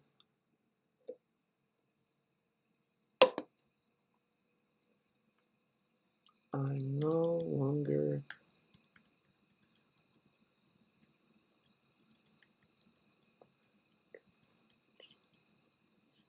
There we go. Tweet that.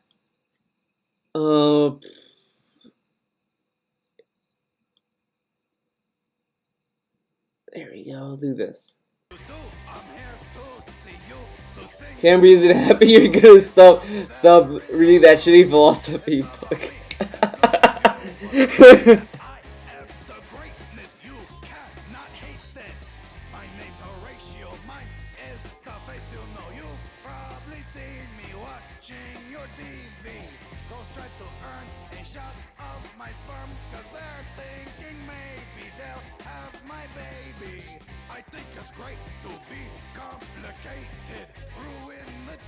Let's see. Now I gotta open the reference image again.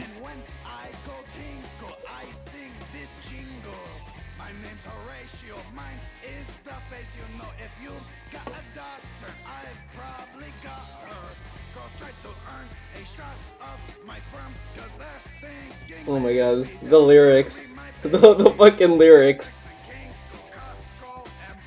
Oh, I don't think this is... Of course not. Damn it. Oh no, it's the right one, sweet.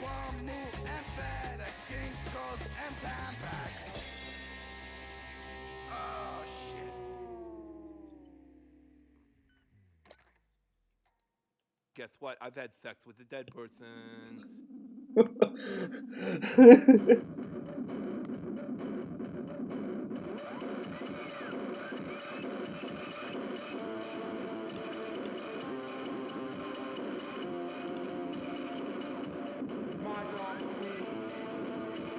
you know what you mean to me?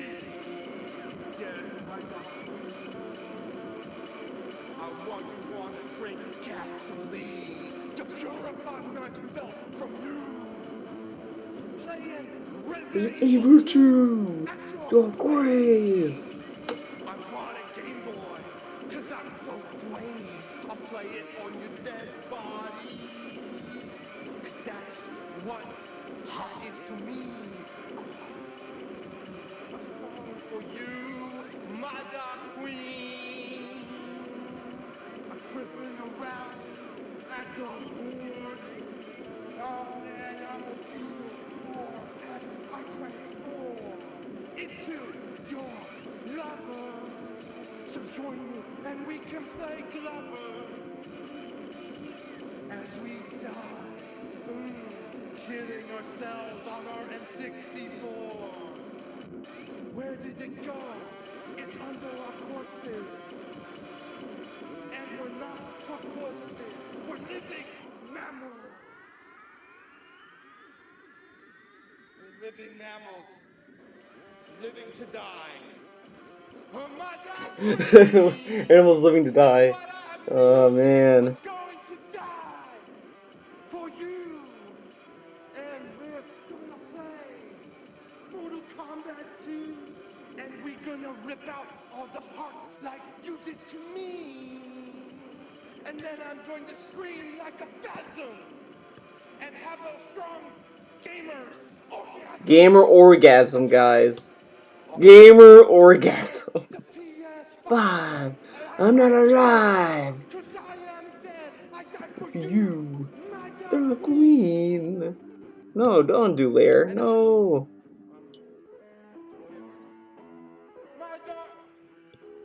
My dark queen.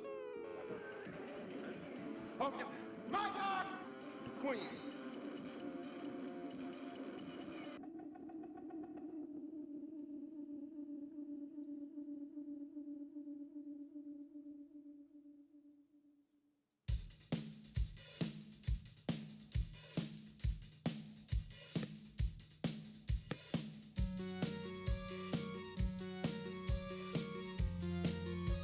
Okay, come on.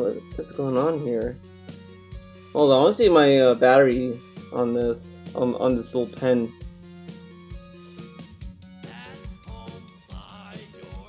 So, yeah, TV is on. Battery's fine.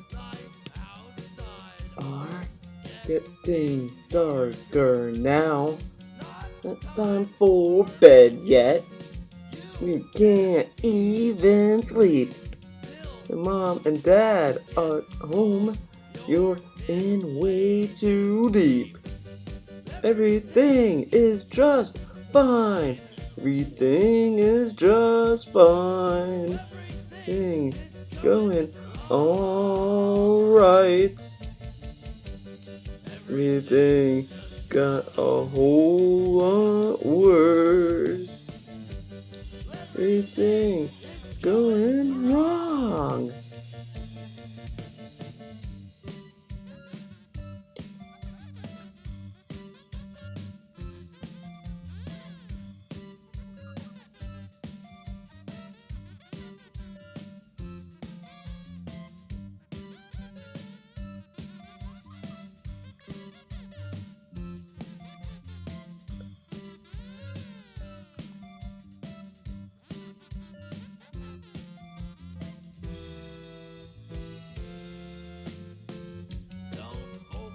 Your closet.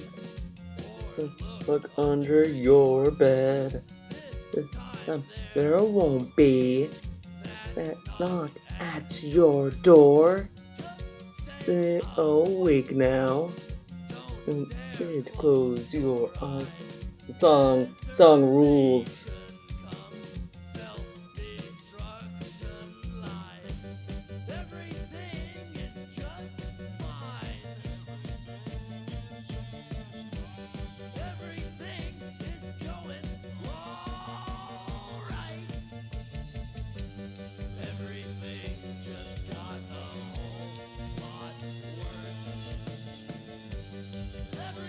By the way, guys, I made public my Liberated playthrough, the first playthrough of that game. It's $16 on the eShop still. Definitely worth checking out. It's still a solid game. I didn't get any further into it, but Liberated is pretty good. It's so good. Thank you, Negative Enigma. This was I'm looking at this reference image on in the Indivisible art book I have, so I'm kind of trying to redraw this, dude. Pretty cool. Thank you. The Outside is like my favorite party member in Indivisible. She's one of my favorites. Really love that character.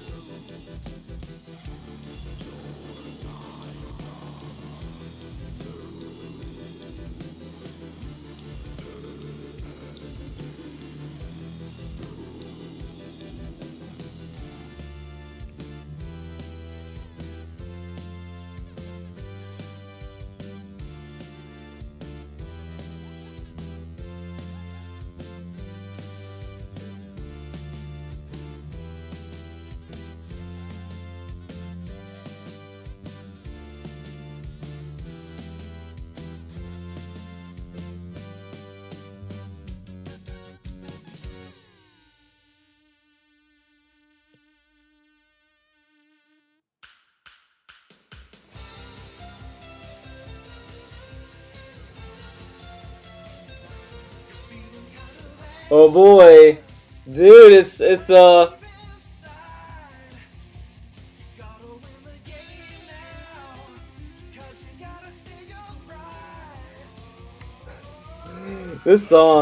Oh, oh, I know what to do. Oh my god. Ah, Sassy, this is for you. This is for you. Oh no, don't tell me.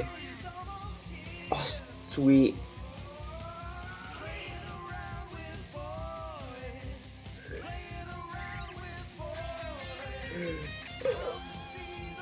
Sassy, you still here? You still in my chat?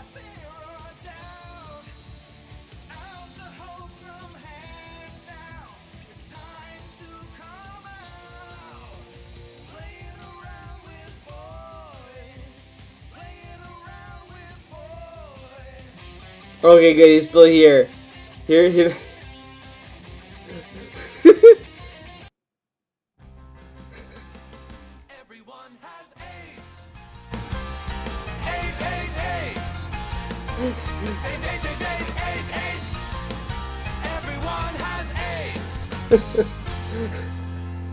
And so this is the end of our story. And everyone is dead from AIDS.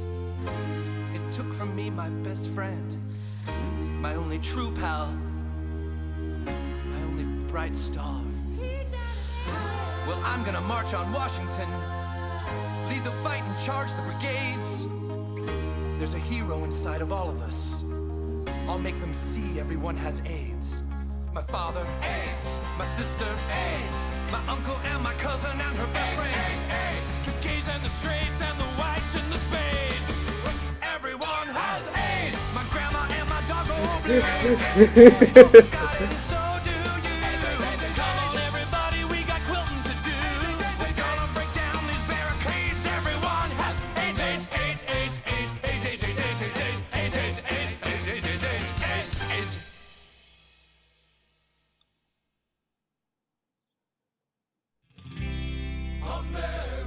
Okay. I just wanted to do that for you, Sassy. That was just for you. Just for you, man. For those of you who don't know the meme, why I did that to a chat to Sassy. One day, one morning, one fateful morning, I thought I turned off my alarm. I woke up. I was pretty sure I turned it off. I go take a shower. I'm showering, and all of a sudden I kept hearing, and I was like thinking that nothing else. I was like, okay, whatever. You know, maybe it's the wood. Maybe it's the wood or whatever. And I kept hearing it over and over. So I finally finished the shower.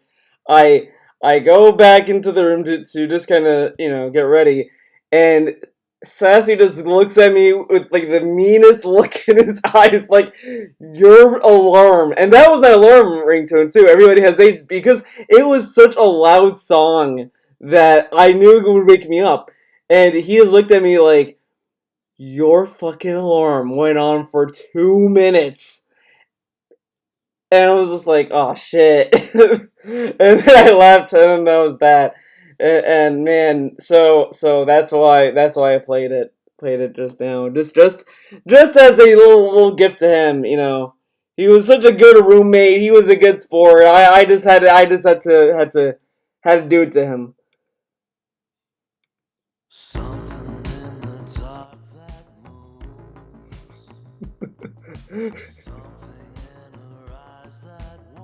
Don't worry, Sassy. If the roles were reversed, you'd do the same. So it's no, I'm not. I got another story time with this fucking guy. So I used to always like just fuck with him a little bit and just kind of close his laptop over and over, and he was mad. He was yelling at me about it. He was like, Theo, the printer is backed up. My computer's slow. No, it's not that. It's, my computer's slowing down, Theo. What the fuck, man? So I was like, oh, okay. I mean, I'm sorry. And I felt really bad.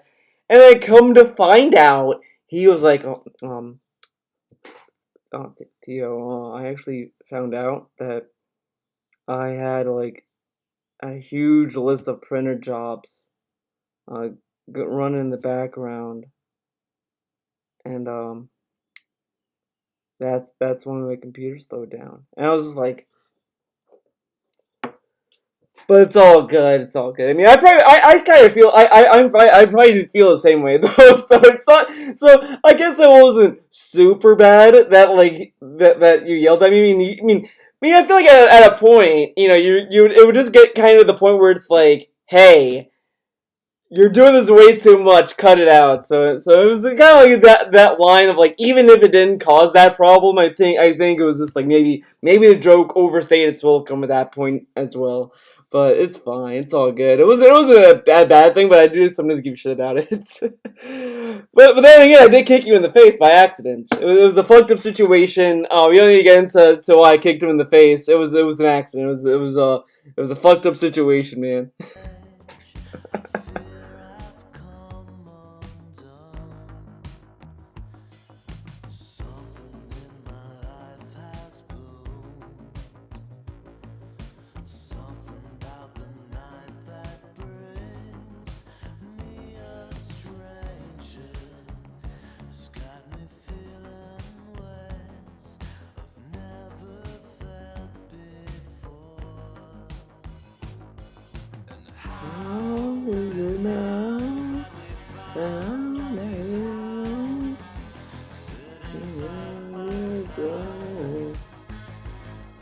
But you know what's fucked up? 2020 sucks so much. I was gonna visit you in this. Well, there was a chance of visiting you in the summer, Sassy. Now it's not likely. Goddamn airports. Goddamn Corona. Goddamn everything. Everything fucking sucks. Feels bad. That's all. It's okay.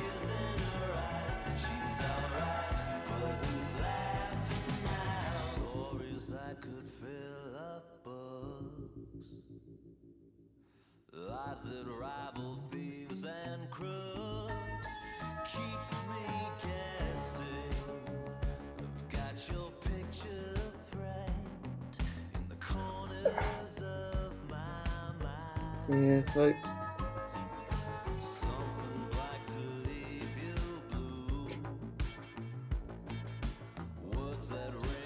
Yeah, like it's just lame.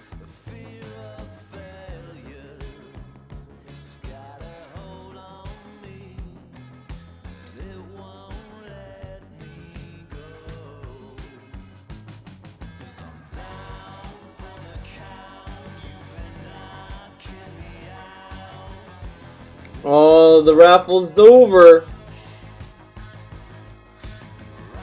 Who won? Let me see. Let me pick the winner.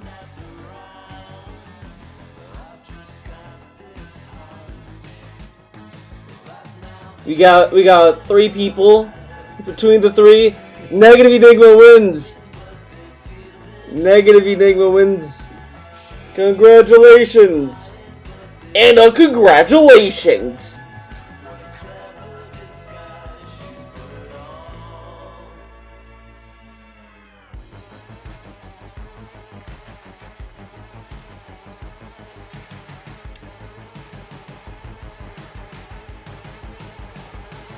You know, I'm thinking maybe what I could also do is, well, I don't want to do that.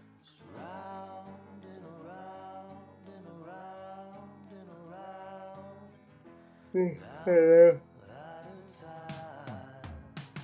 don't think I'll... Sorry, I didn't have like an idea in my mind. I'm gonna like hammer it through and I'll decide from there. It's okay, Ludogorld. There's always next time.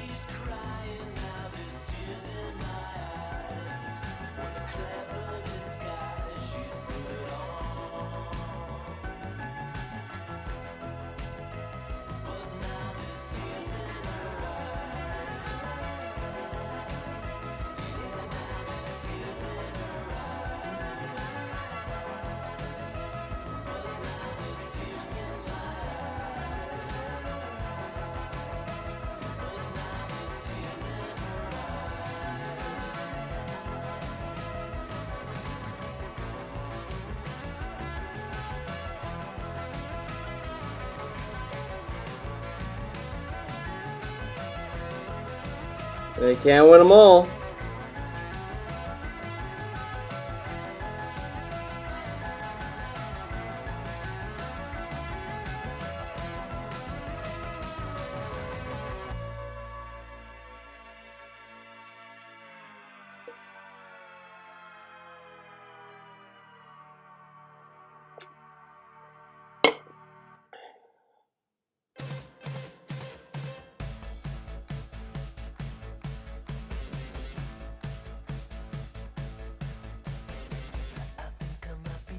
A heart attack. I'm in love. I'm in LVE. I'm in love with you. Lollipop. I'm in love. I'm in LOVE. I'm in love with you. When I get longer, I think it's you. I'm alone to you. Love.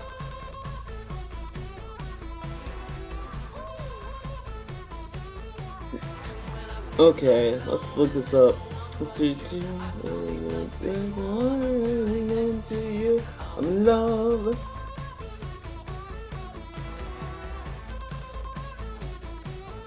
Oh. I'm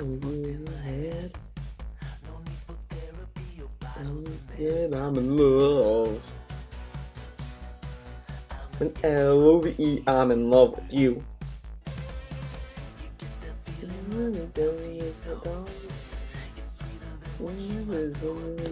I'm in love. LOVE, I'm in love with you. Longer I need to do. To you, I'm in love. Oh my god, it's a monster. Longer I need to do. To you, I'm in love.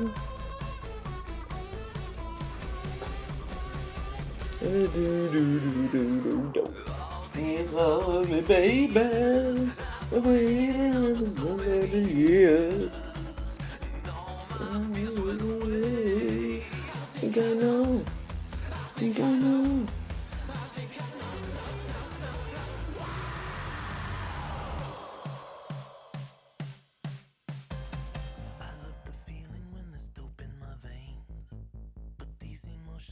Drive me insane, I'm in love. I'm in LOVE, I'm in love with you. And when the nights get long and there's nothing to do, I get to roll on over and hold on to you. And when the nights get long and there's nothing to do, I get to roll on over and hold on to you. And when the nights get long and there's nothing to do, I get to roll on over and hold on to you. And when the nights get long and there's nothing to do, I get to roll on over and hold on to you. And when the nights get long and there's nothing to do, I get to roll on over and hold on to you. And when the nights get long and there's nothing to do, I get to roll on over and hold on to you. I'm in love. That song is pretty catchy.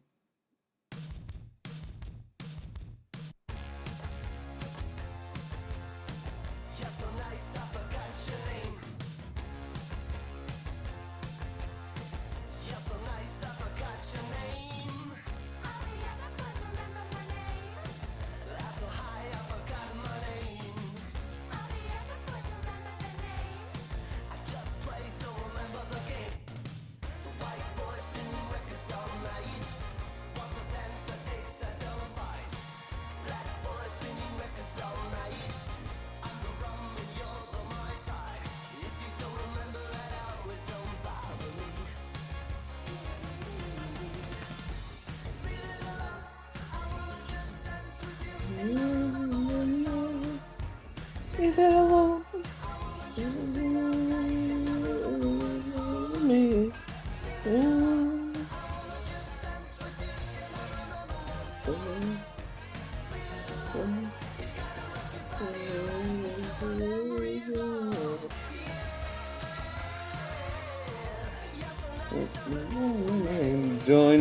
Join late to see the raffle has ended. Feels bad. Don't worry, there's always next time. It's never say never.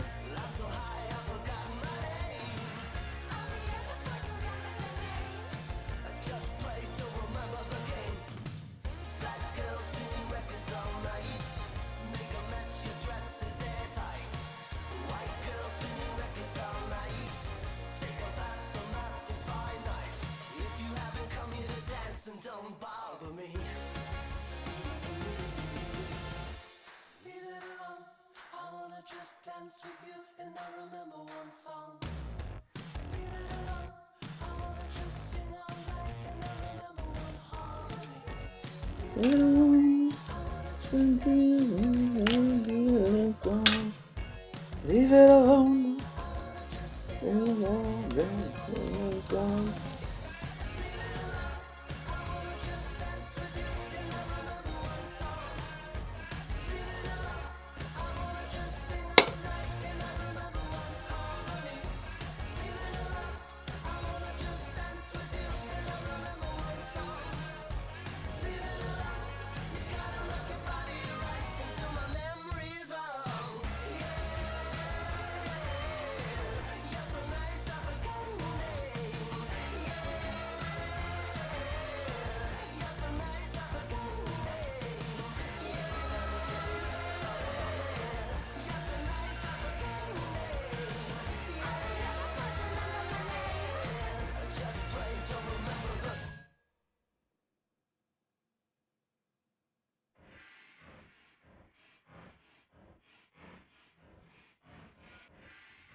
Lights on the town, looking for a rise. Where we go search for thrills, dressed to kill, popping pills out of our mind. 'Cause when we go out, I'd rather be inside, where we can talk about, laugh about, scream and shout. We should be dancing. We should be dancing. We should be dancing. All night. With that jukebox calling me. We should be dancing.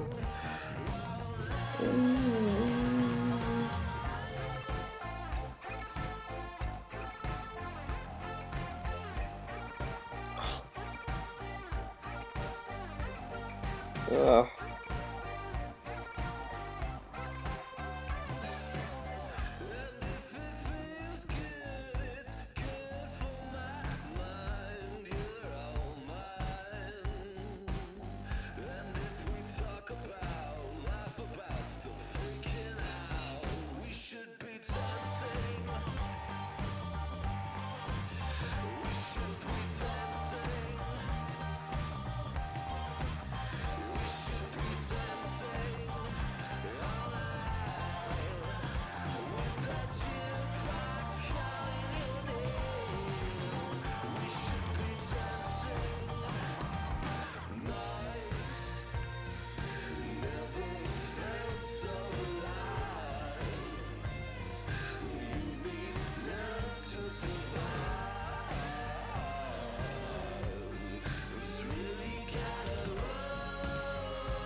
Oh, there Capcom delays. Hey, I just want to know when No More Heroes 3 comes out. I've been waiting for that game for so long, and like the coronavirus came, and it's like, oh shit, and all this stuff that's going on. I can only hope that it's still coming out this year, baby. I can only hope. If it doesn't, it doesn't. If it does, hey.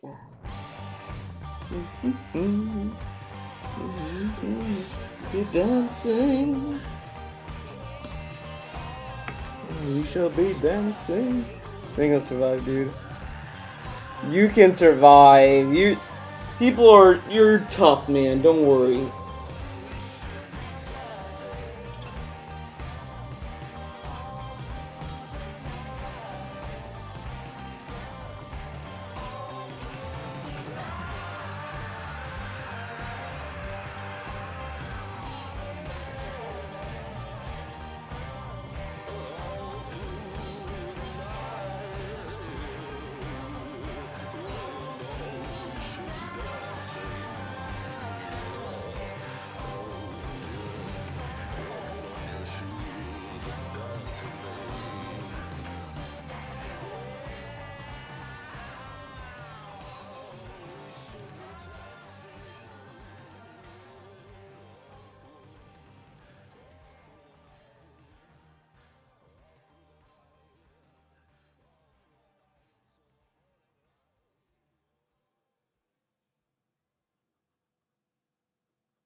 I'm gonna draw Nargu.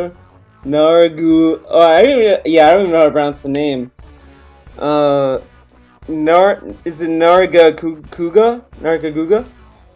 Narga Guga Buga Duga?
So yeah, I got on my first try, baby. I did it. I know how to pronounce stuff. I know how to pronounce stuff. Damn it.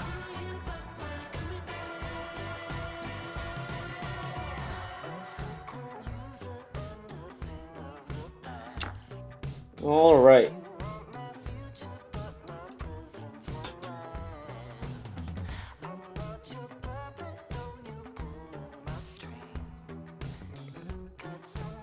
You should.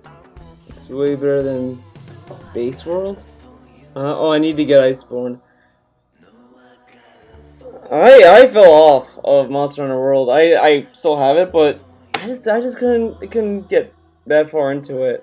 I want to do something. I want to do different drawing now. I want to move on. I'm just gonna do random sketches. Do random sketches. I gotta be random, guys. It's gonna be random. I'm gonna be random. I'm gonna keep it random. No more. I'm gonna be bad.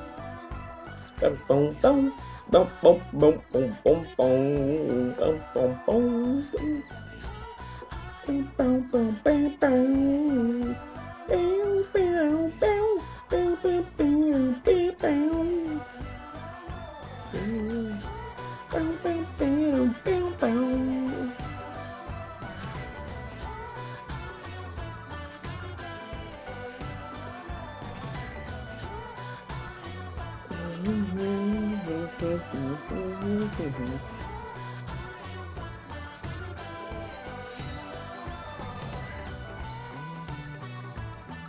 I'm gonna Ryoki, dude.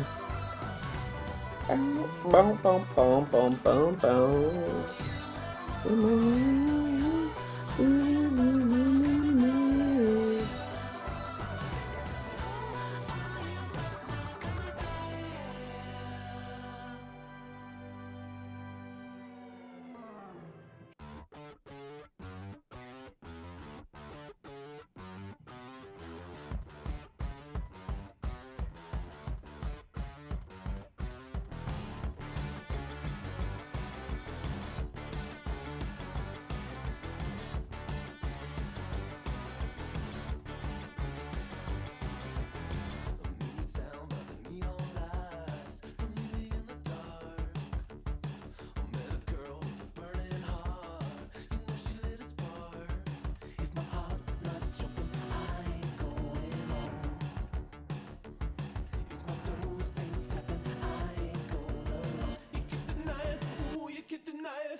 I'll have to go to the bathroom. Shit.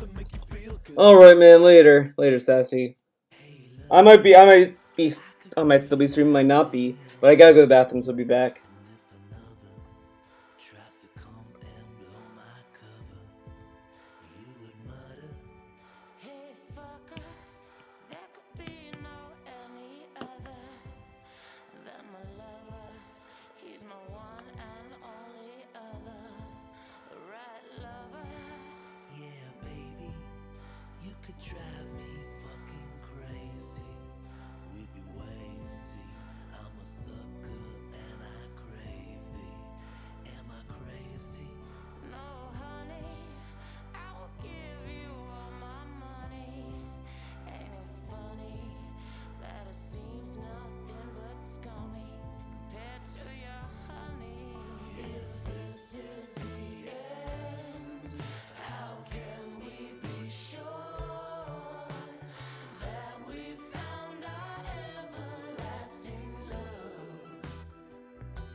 I'm back. As you can see. I was here before the song even ended. Let's see. What song do I want to listen to?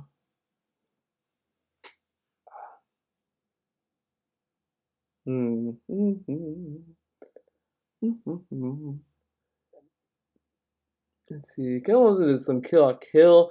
Actually, you know what? Fuck that. I know what we're gonna listen to. The Pillows. I have to listen to this. Wait a second. I don't know if that song's gonna get me blocked. So no, not that one. But I know this song. I know, but The Pillows won't get me blocked anymore.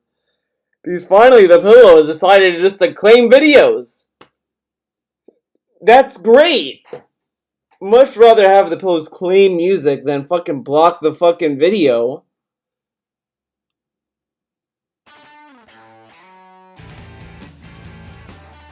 There's a good cabin so far. Thank you, Phoenix Rush. Thank you. Big ups. Bow, bow. No.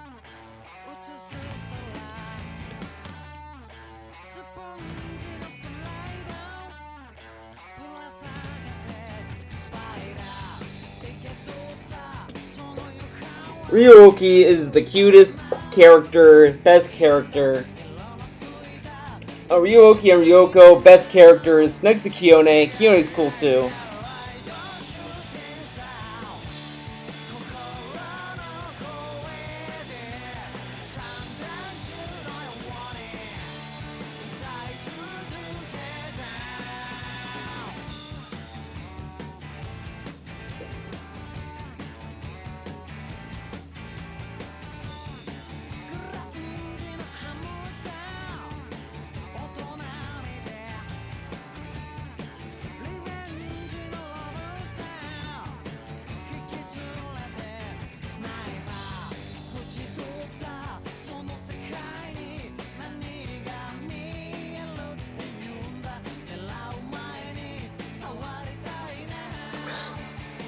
Ugh, my arm has been hurting all day. I don't know why. I don't know what is causing it. Like, I've been feeling, like, soreness on, like, this side of my, arm. And I don't know what's causing it.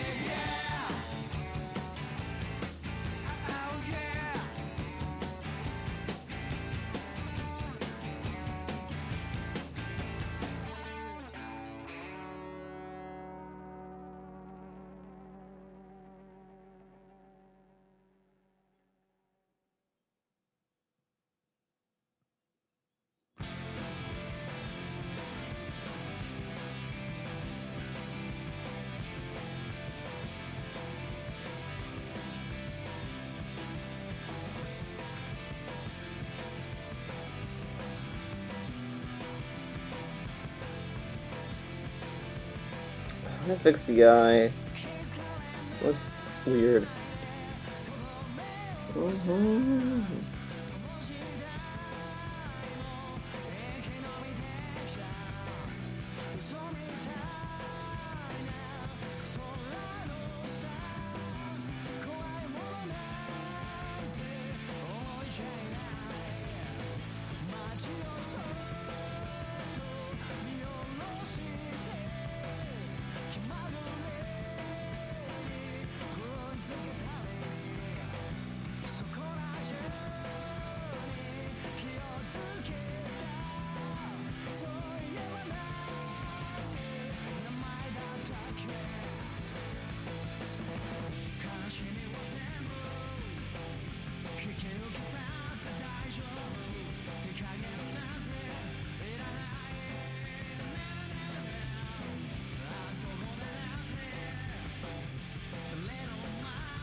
Alright.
Alright, everyone. I think that is gonna be it for today's stream. I would like to thank all you guys for coming out to the stream. I'm gonna just turn that off for a bit. Thank you for watching the stream. It was a very relaxing stream. It was fun. It was such a chill time. We read some of the Zelda philosophy book. I might do more of that. I might read the rest of the book. It seems that you guys have been kind of divided on it. But I think if I'm gonna do another reading of it, I'm gonna just pair it with other stuff, so it won't be just one thing, you know? That way, everyone gets what they want. You know, people who like the book, like me reading the book, can have their little segment, and then people who want to come here for art can have theirs. So I'll try to do both, so that way it's like a good medium, so it's not too much of the other. So we'll try that. I think I might do an Indivisible stream on Friday, maybe. We'll see. We'll see how I feel about Indivisible and all that stuff. Yeah, I know the book can be a slog. I mean, the piece is kind of whatever. It's a big book too. I don't know. I'll think about it though. I mean, I'll, as I said, like if I do the book, it's gonna be paired with something, so it's not gonna just be one thing for 2 hours or whatever. But if it's completely bad and people would much rather have me do something else, I'll do something else. Not to sound like DSP, but I will think about it. I will think about it because I mean I think the idea of reading the book was good in my head, and I think reading it kind of I don't know. I think doing the action is different, but some people liked it, some people didn't like it. It is what it is. Overall, I'm just gonna decide what I want to do. Obviously, be my stream dude, but I'm gonna try to find a good balance of it. Otherwise, I might just do other stuff. I don't know. We'll see. I am gonna get to Indivisible New Game Plus, though, as I said earlier. I'm also gonna say this. I really am not sure if I even want to do DSP stuff for a while. I might record a DSP video, but I don't think I'm gonna stream it. I don't think the guy's gonna come after me, because I think he's been going after uh, bigger people, because I've seen other people do DSP stuff and nothing happens to them. But I might just record a video instead and decide from there. But I'm not too sure, because I think it's kind of exhausting what I would cover, So I don't know. I'll think about that too. There's all this stuff that's gonna be molding in my mind. Um, Patrons, if you're a $10 patron, I'm gonna send out a DM to you guys for you to submit your monthly commission. You want me to sketch for you. Same thing with $5 commission, $5 patrons as well. I'm gonna be messaging you guys as well. But again, thank you guys for the support. Be it just watching the streams, coming by, super chatting, tipping me, all that stuff is really, really appreciated. But thank you for watching. I really, really do want to keep putting out a lot of positive content out there, just so we can all relax and chill and just have a good time. I think these positive streams have been really fun to do. Honestly, I think I have been having more fun doing these kind of streams than I've done in a while. I mean, all the streams have been fun. Don't get me wrong. I love doing all the stuff I've been doing, but I've been loving doing this kind of art stuff for you guys. So thank you for watching these videos. Thank you for watching the streams.